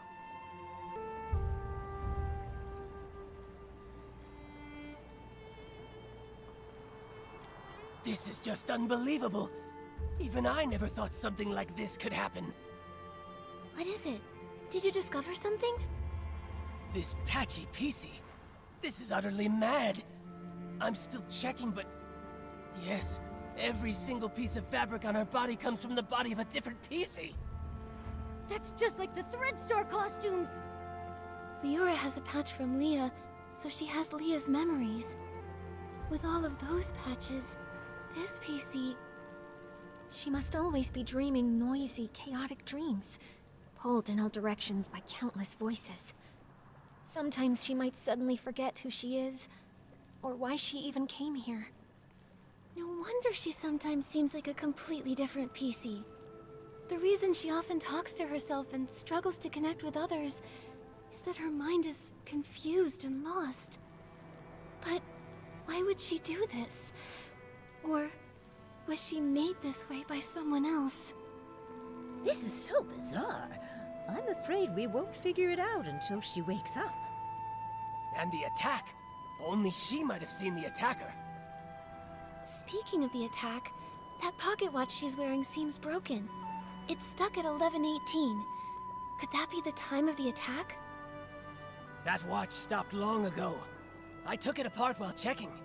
It's full of dust, and the gears are all stuck together. Then why would she still wear it? Why, indeed. I'll try removing all her patches so there'll be fewer voices inside her. Then you can talk to her original self without all the noise. This will be such an exciting experiment!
found out Madame Julie faked her death and finally caught the suitcase thief, I thought we'd have this case all wrapped up. I didn't expect another PC would try to assassinate Madame Julie. Luckily, that mysterious Patchy PC was there, or things could have gone really wrong. Yeah.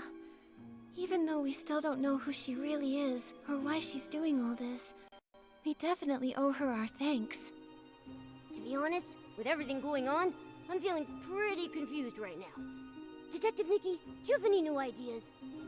So far, we've solved the missing journal case and uncovered the truth behind the scraps of cloth in the suitcase. Madame Julie and Leora worked together to fake her death. But so many cases remain unsolved.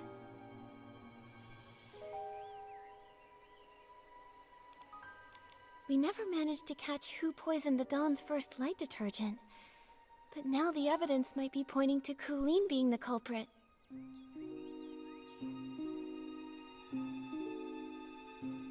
She's the owner of the detergent bar, right? Hasn't she been researching the detergent industry at the Ripple Estate? She probably figured out the secret formula for Super Duper Palmed a while ago with all that digging. And since she knows more about detergents than most PCs, this poisoning method wouldn't be hard for her. And there's more.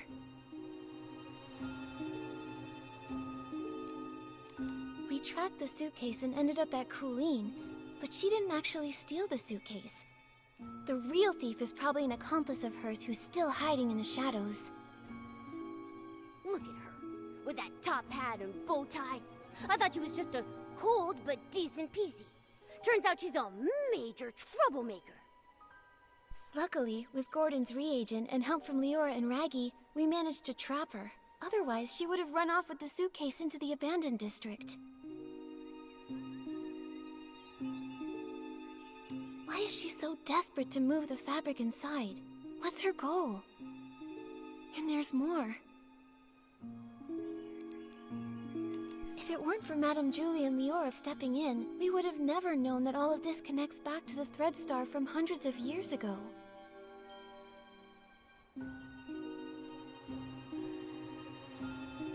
Using PCs too.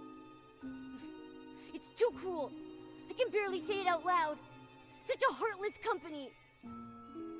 Even though the Kingdom Guard's Operation Starstrike was a huge success, Thread Star somehow rose again. Not only cruel, but also cunning. They're preparing the Golden Vision. Maybe it's connected to Madame Julie's assassination. At least we caught Colleen, found out she's part of Thread Star's remnants, and know she definitely has an accomplice. They're the ones who attacked Madame Julie. She needed help to pull off the suitcase theft. Her alibi back then was just a trick. We underestimated her. Ugh, one PC did the poisoning, the other one stole the suitcase, and they worked together so smoothly. They almost fooled us. Detective Nikki, who do you think stole the suitcase? Based on our findings, Tommy was held up by Colleen, and Benny was unconscious. Neither had time to steal it.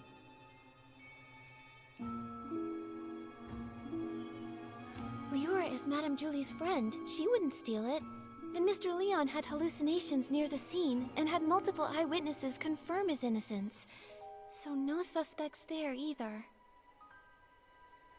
But Colleen didn't have any time either. That only leaves the Patchy PC, right? But she was the one who saved Madame Julie.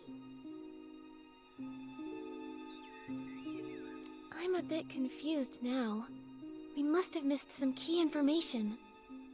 It seems like the Patchy PC's identity and motive might be the key to all this.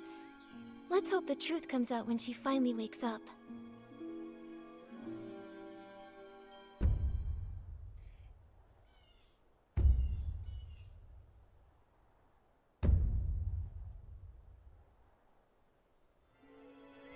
Wonder how the Patchy PC's doing.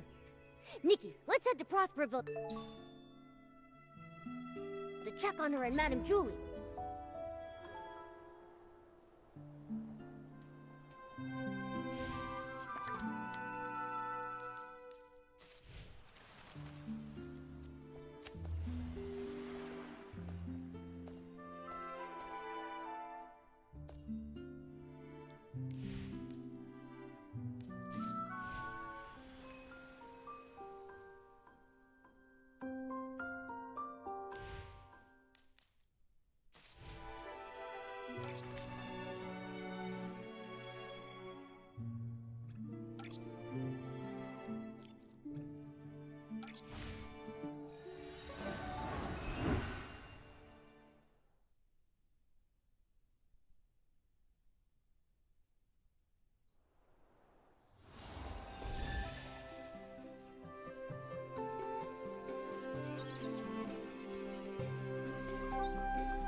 That was you? I just told the guards what's happening. Threadstar's gaining momentum, but I was careless. Leora and that patchy PC lady, what are you trying to say? Hello, Kingdom Guards. I'm Scarlet the Seeker, former Kingdom Guard reporting in. Miss Scarlet was a member of the Kingdom Guards. She's the one who uncovered Threadstar's plot, leading to Operation Starstrike. Also, she's Leah's mother. What? What are you talking about? Let me explain. I discovered Threadstar's conspiracy all because of Leah. Leah was my daughter, a lovely girl. Unfortunately, she was sick and left me too soon.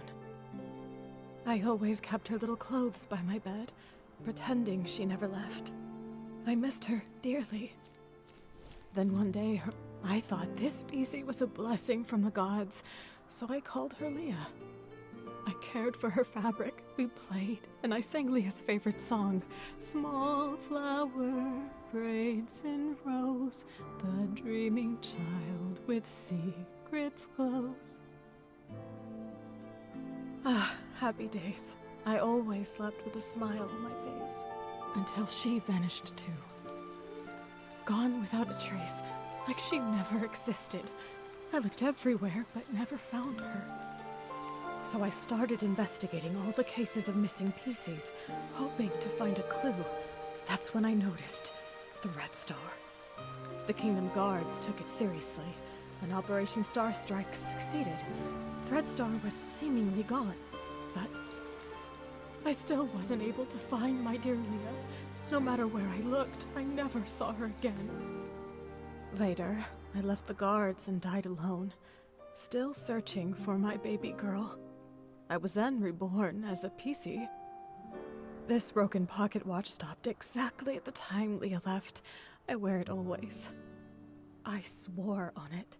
Whether whole or broken, whether it takes a day or 100 years, I will find my Leah.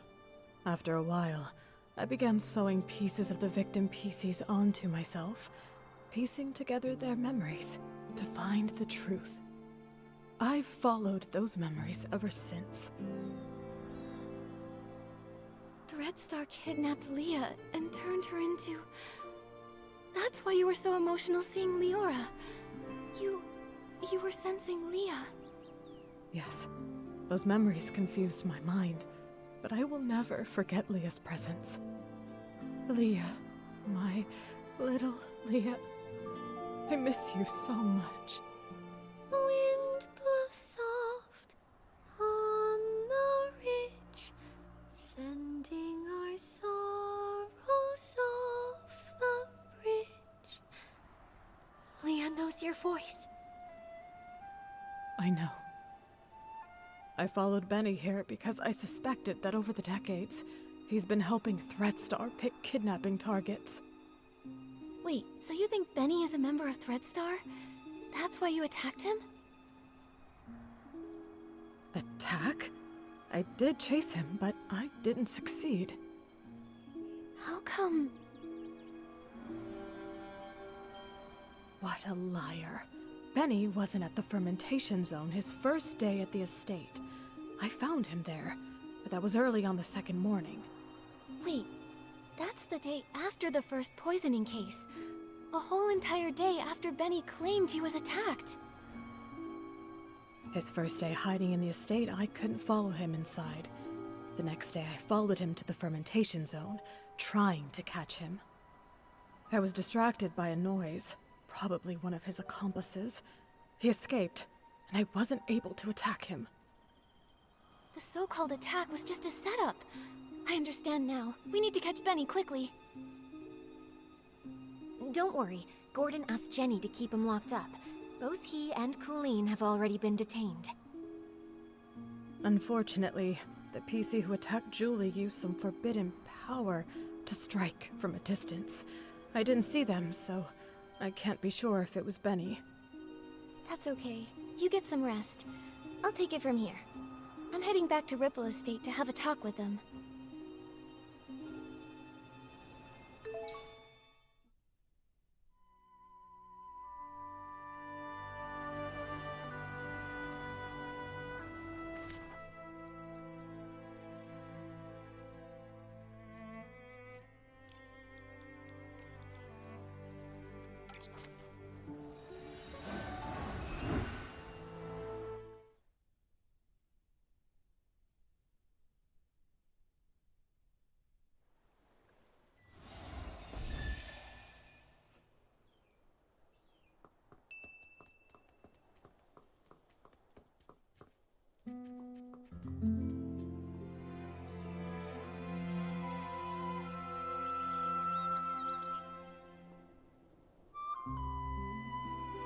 Benny and Colleen are held in 2 nearby knock-knock cells.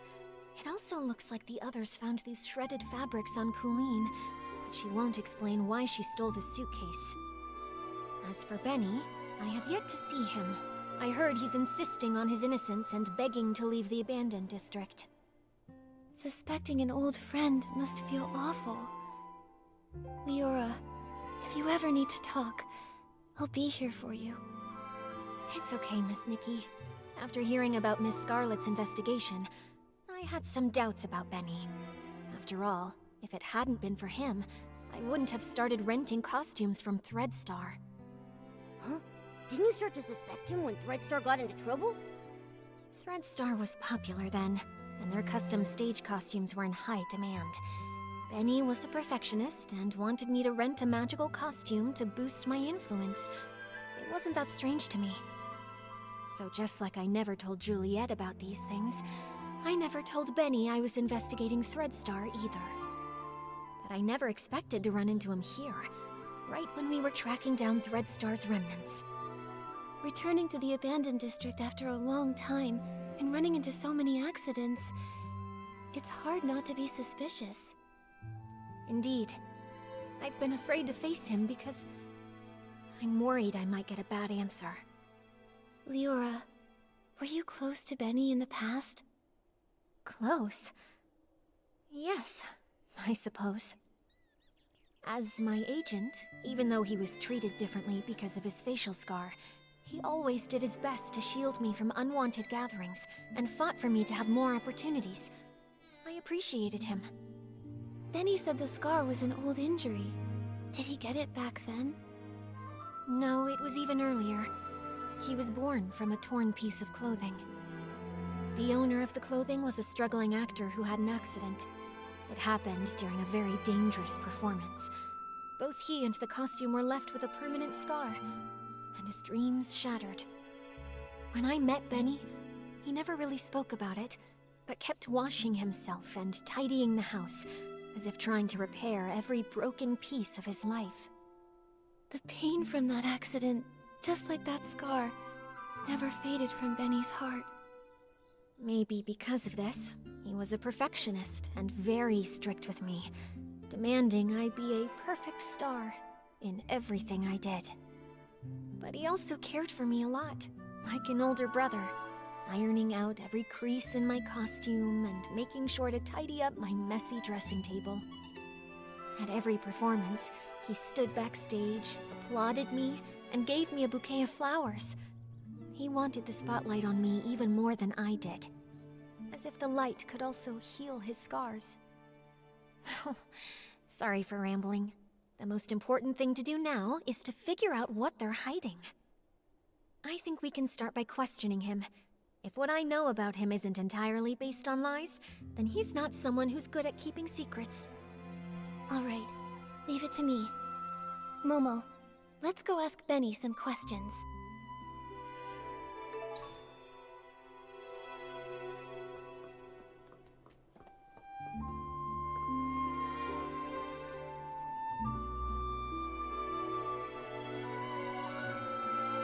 You again?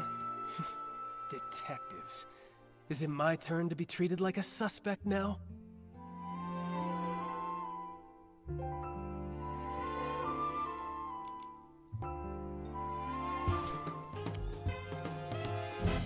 This is just a routine inquiry in the investigation, Benny.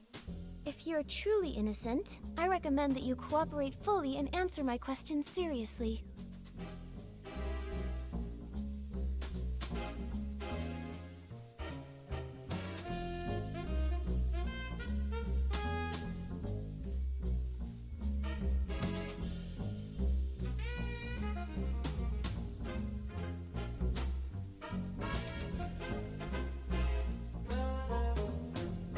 Where were you when we were chasing Colleen in the Ripple wine cellar? Were you her accomplice in stealing the suitcase? If you have nothing to hide, why were you in such a hurry to pack and escape? I had no idea you were chasing Colleen. How would I even know where I was at the time? As for stealing the suitcase, wasn't that after I was knocked out? I was hit by that jittery, patchy PC as soon as I arrived. How could I have had time to steal anything?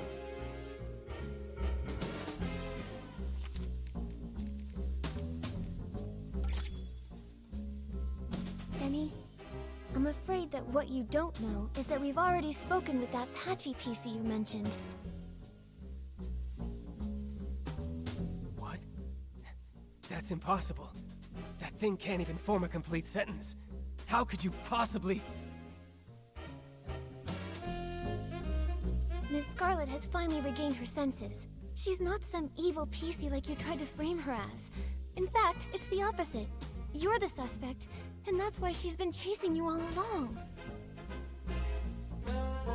According to her testimony, your alibi doesn't hold up. In truth, all that evidence was a lie you and Colleen came up with, wasn't it?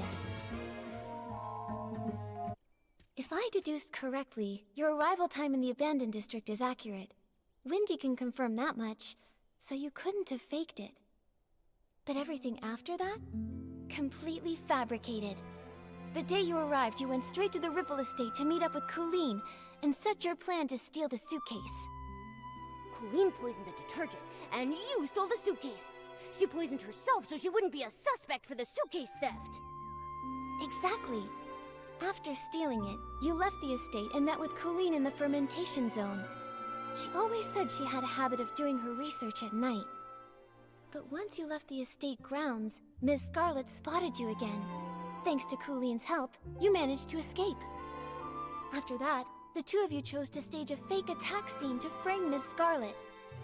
That way, everyone at the estate would be on guard against her. She couldn't keep following you in the estate, and you had your unconscious all day alibi. Now I get it. Even though Colleen and Pommy found you together the day before, the only one who claimed to have seen you unconscious there was Colleen herself. In reality, you never went to the fermentation zone that first day. Colleen brought Pommy to find you on purpose, making her testimony seem credible. That's quite a clever conclusion. But sorry, I'm just a failed talent scout. I don't get all the twists of this case, and I'm not interested in your detective games. I have no idea why that lunatic PC suddenly started spouting all this. The only thing I know is that she kept chasing and attacking me, and caused me a lot of trouble. If you insist on believing that maniac and refuse to believe me, well then, I've got nothing more to say. Suit yourselves. What do we do, Nikki? He still won't confess. If he keeps insisting Miss Scarlet is lying, we can't really prove otherwise. I would rather believe Ms. Scarlet's testimony, but with both sides telling a different story, we can't use this as evidence to convince Benny. Let's talk to Colleen again. If we can prove she gave Benny false testimony, we can completely shatter their lies.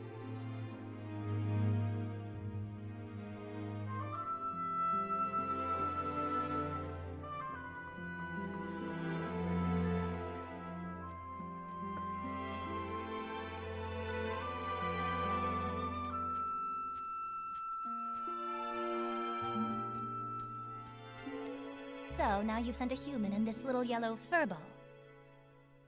I'm not in the mood to talk.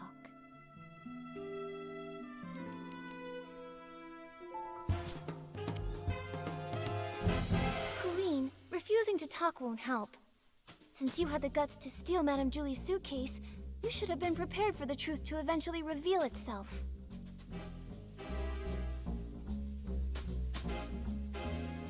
Since things have progressed this far, you might as well cooperate and tell us your reasoning for stealing the suitcase. You're so gentle with the birds, so why stay loyal to a cruel organization like Threadstar? Steal a suitcase? Nonsense. You were chasing me so fiercely that I got scared and hid for my own safety, that's all. I didn't steal anything.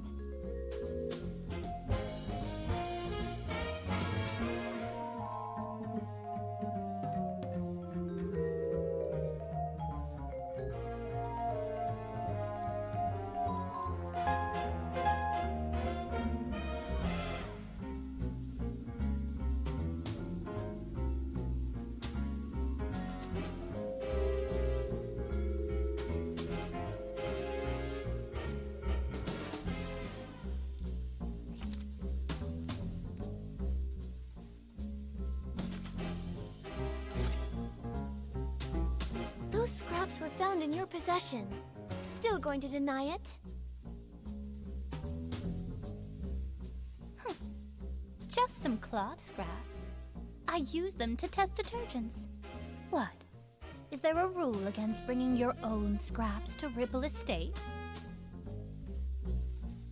If they were really just scraps for testing detergent, why did you keep carrying them while running away? Even when you were cornered, you still wouldn't let them go.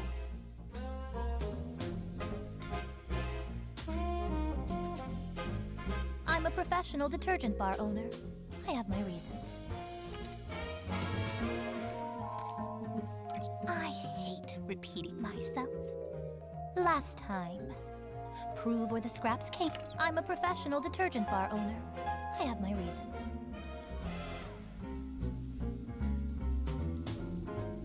Besides, you suddenly chased me. I didn't have time to think about what I was carrying. I hate repeating myself. Last time. Prove where the scraps came from, or stop the nonsense. Besides, you suddenly chased me. I didn't have time to think about what I was carrying.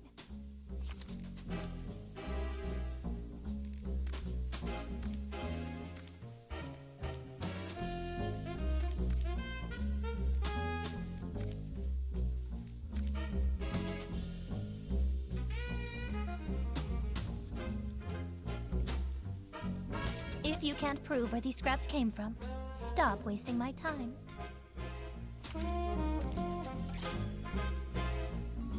Colleen, does this piece look familiar? We found it near Madame Julie's suitcase at Golden Fields. The one you didn't manage to take. If we compare this piece with the scraps we found on you, it will prove they're the same fabric. Or do you need to see a lab report before you'll admit it? I actually left a piece behind.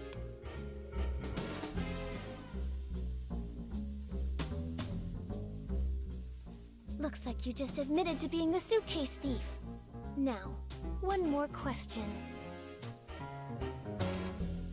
Benny was your accomplice, wasn't he?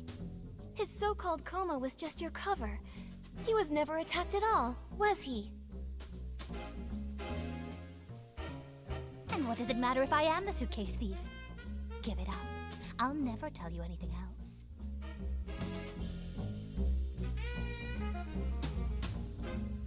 As for Benny, I'd never seen him before I came here, and I'd never bother faking evidence for him.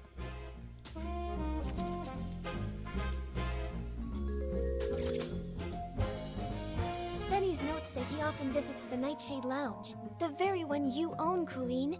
He even pays monthly tabs.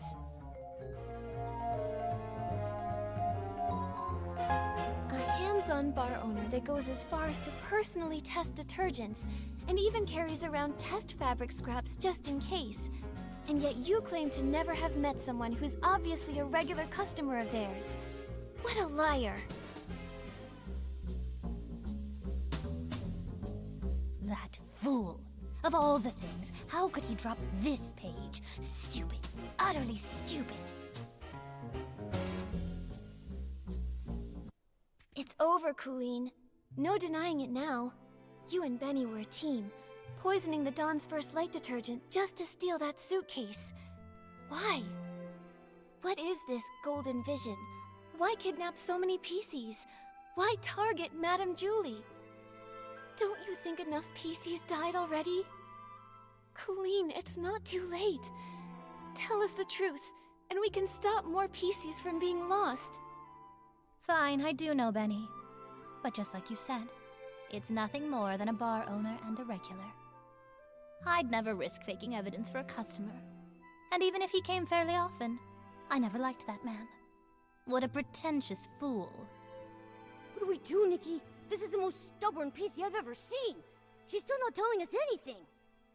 If she refuses to talk, we have no way to keep investigating. Momo, we need to find a flaw in her collaboration with Benny. Maybe we can start from here.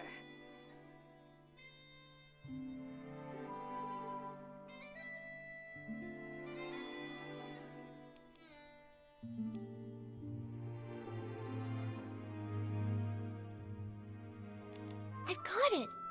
Colleen, could you please describe the state you found Benny in for us? If you are both telling the truth about what happened, both of your stories should match perfectly, right? Didn't I already explain when I brought that PC back? Oh, you know I hate repeating myself. I don't just want the broad story, I need the details. For example, what was the weather like that day? What scent of detergent did the fermentation zone smell like? And what condition was Benny in? Come on, Colleen. Answer these few questions and I won't bother you anymore. Fine.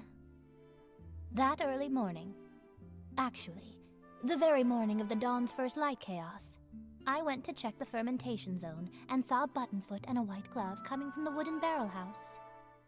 The weather was just normal. The air carried the scent of aroma lily, which gave me a headache. As for Benny, I thought he was just a worker resting, so I didn't pay much attention. I had no idea it was him. Then the next day, you brought Pommy with you, and he was still there. Pommy checked, and that's when you realized it was Benny, knocked out from the attack? Correct. But you already know that, don't you? The morning after the poisoning incident, the weather was fine, and the air smelled of flight fruit.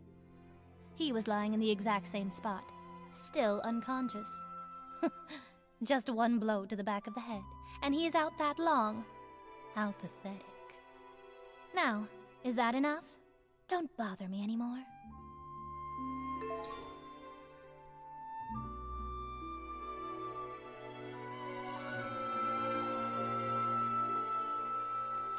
Come on, is this ever going to end? I want to go home, you hear me? Home!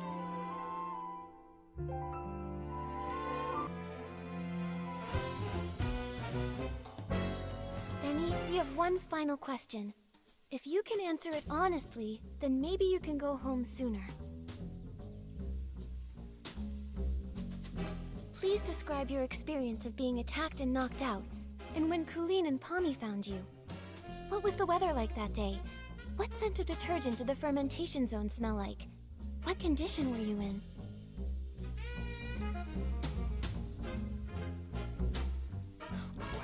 Questions. Why so many questions? I already told you. I arrived that very morning when the Dawn's first light incident happened.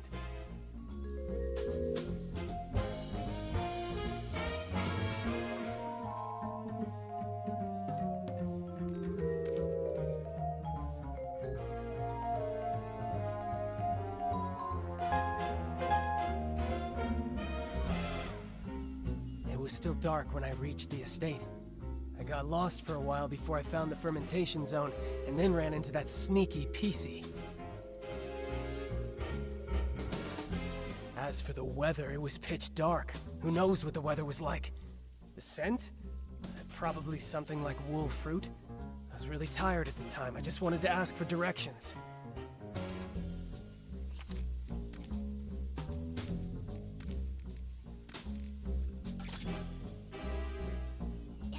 True? Because that's not at all what Colleen said. Take a closer look. Her account of the first time she saw you doesn't match yours at all.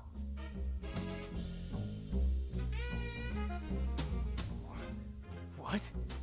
It should match. I was just lying there unconscious and...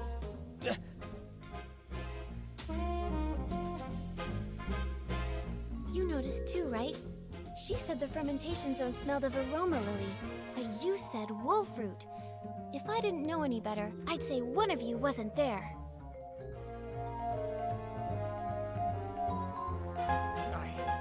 I just got it wrong. It was a mistake. Benny, don't you think it's a bit too late to change your story and say the scent was aroma lily? Aroma lily's smell is so distinct. No one would believe your side of the story now. The fermentation zone always starts releasing the scent of that day's ingredients after 3 a.m., but you and Colleen described completely different smells. If you're not lying, then how do you explain that? No, I just made a mistake. I didn't... No, I never smelled anything. You pressured me into saying something, so I just blurted it out.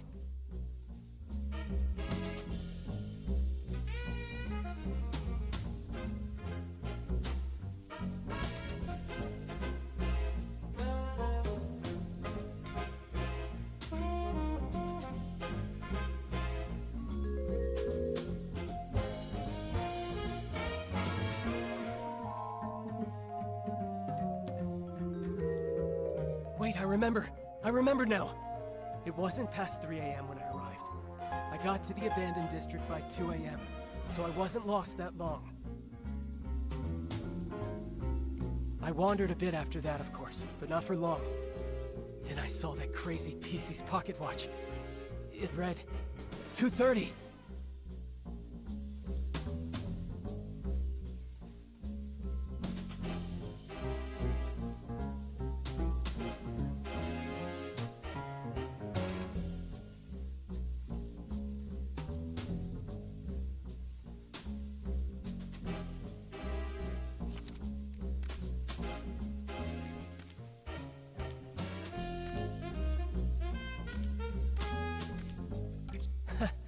There's no way I would be foolish enough to say what I smelled was actually aroma lily. I'm not lying.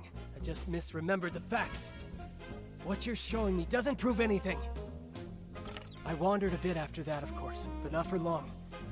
Then I saw that crazy PC's pocket watch. It read 2:30.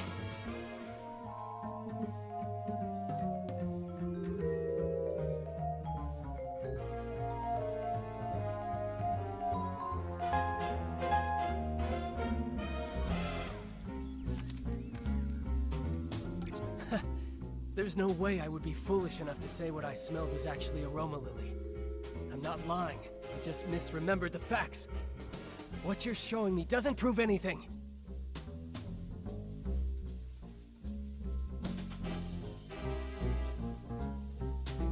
I wandered a bit after that, of course, but not for long. Then I saw that crazy PC's pocket watch. It read 2:30.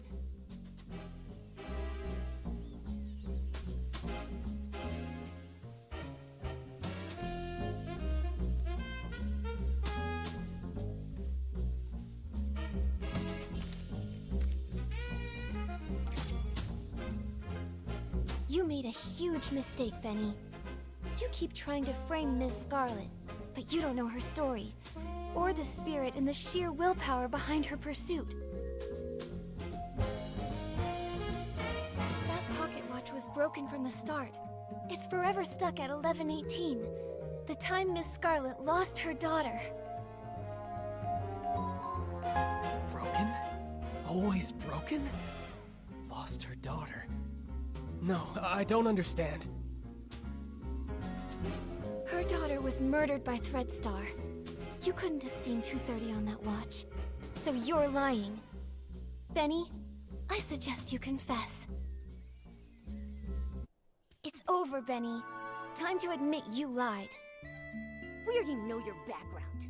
You're both Threadstar's villains, sent to the abandoned district to carry out the Golden Vision, right? This is your last chance to redeem yourself. Tell us why you stole the suitcase, and why you tried to kill Madame Julie. And stop working for Threadstar. Come clean and we'll go easy on you. If you're honest, you'll get a lighter sentence. No. Prison? Impossible. I have no idea what you're talking about. What Threadstar? What about killing Julie? I don't know anything. As for the scent in the pocket watch, who knows? Maybe I just misread it. You're just the type who won't cry until death's staring you right in the face. What evidence do you have that proves I work for Threadstar? Show me. How can you verify that I helped Colleen steal the suitcase? You caught her, right? You should find the suitcase and the cloth on her. If so, then lock her up. You're ruthless. Your ally doesn't matter to you at all? Why should I care about what happens to her? I just want to go home already. I don't want to stay in this place for another moment. Go away, detective. Without solid evidence, don't expect to hear another word from me. Nikki, looks like they're both refusing to cooperate. We should figure out our next move.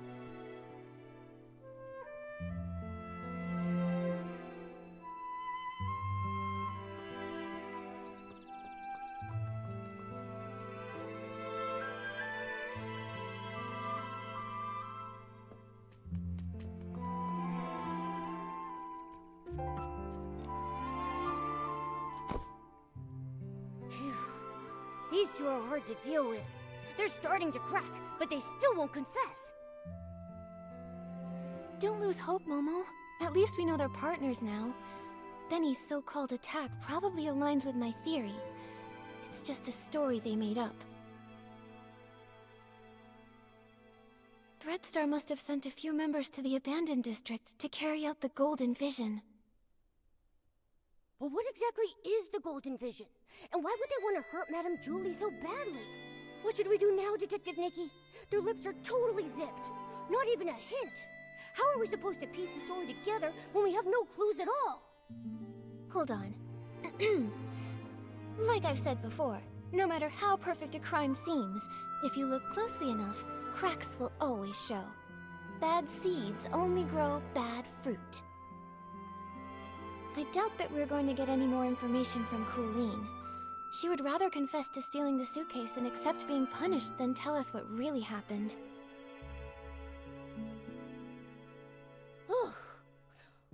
Colleen is a pretty tough cookie, you know that?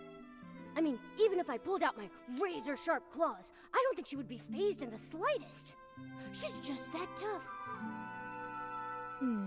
But there might still be a chance with Benny. He's desperately denying it, and he insists there isn't any evidence. But if we find solid proof, we might crack him. Unfortunately, the assassination attempt on Madame Julie has no witnesses, and it's hard to find clues from the Esslings. That route probably won't work. Should we start with the missing suitcase case? Yeah. If we can prove that Benny stole the suitcase during all of the detergent poisoning chaos, he won't be able to deny it. And if we can prove Benny's a member of Threadstar, identifying his motive, he probably won't have much of an argument. Makes sense. Detective Nikki, where do you think would be the very best place to start looking for evidence? Your trusty assistant Momo is here and ready to go whenever you need me. Just point me in the right direction and I'll get on it right away. Whether it's Threadstar or Benny, the PCs in the abandoned district might not be familiar with them. We'll probably find clues asking guests from Sichia. How about we start by talking to...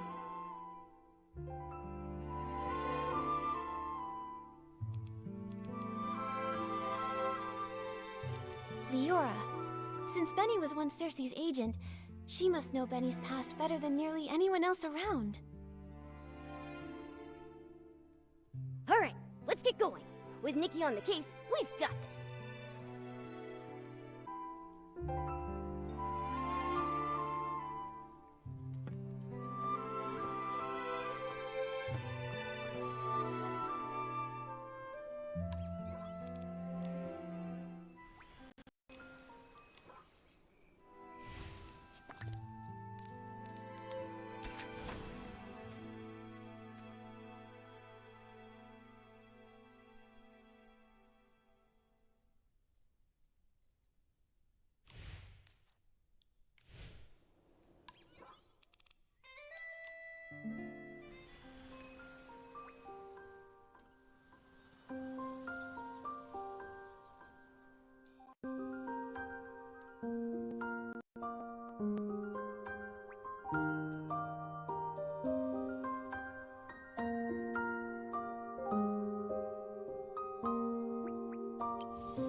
the star bell is twinkling.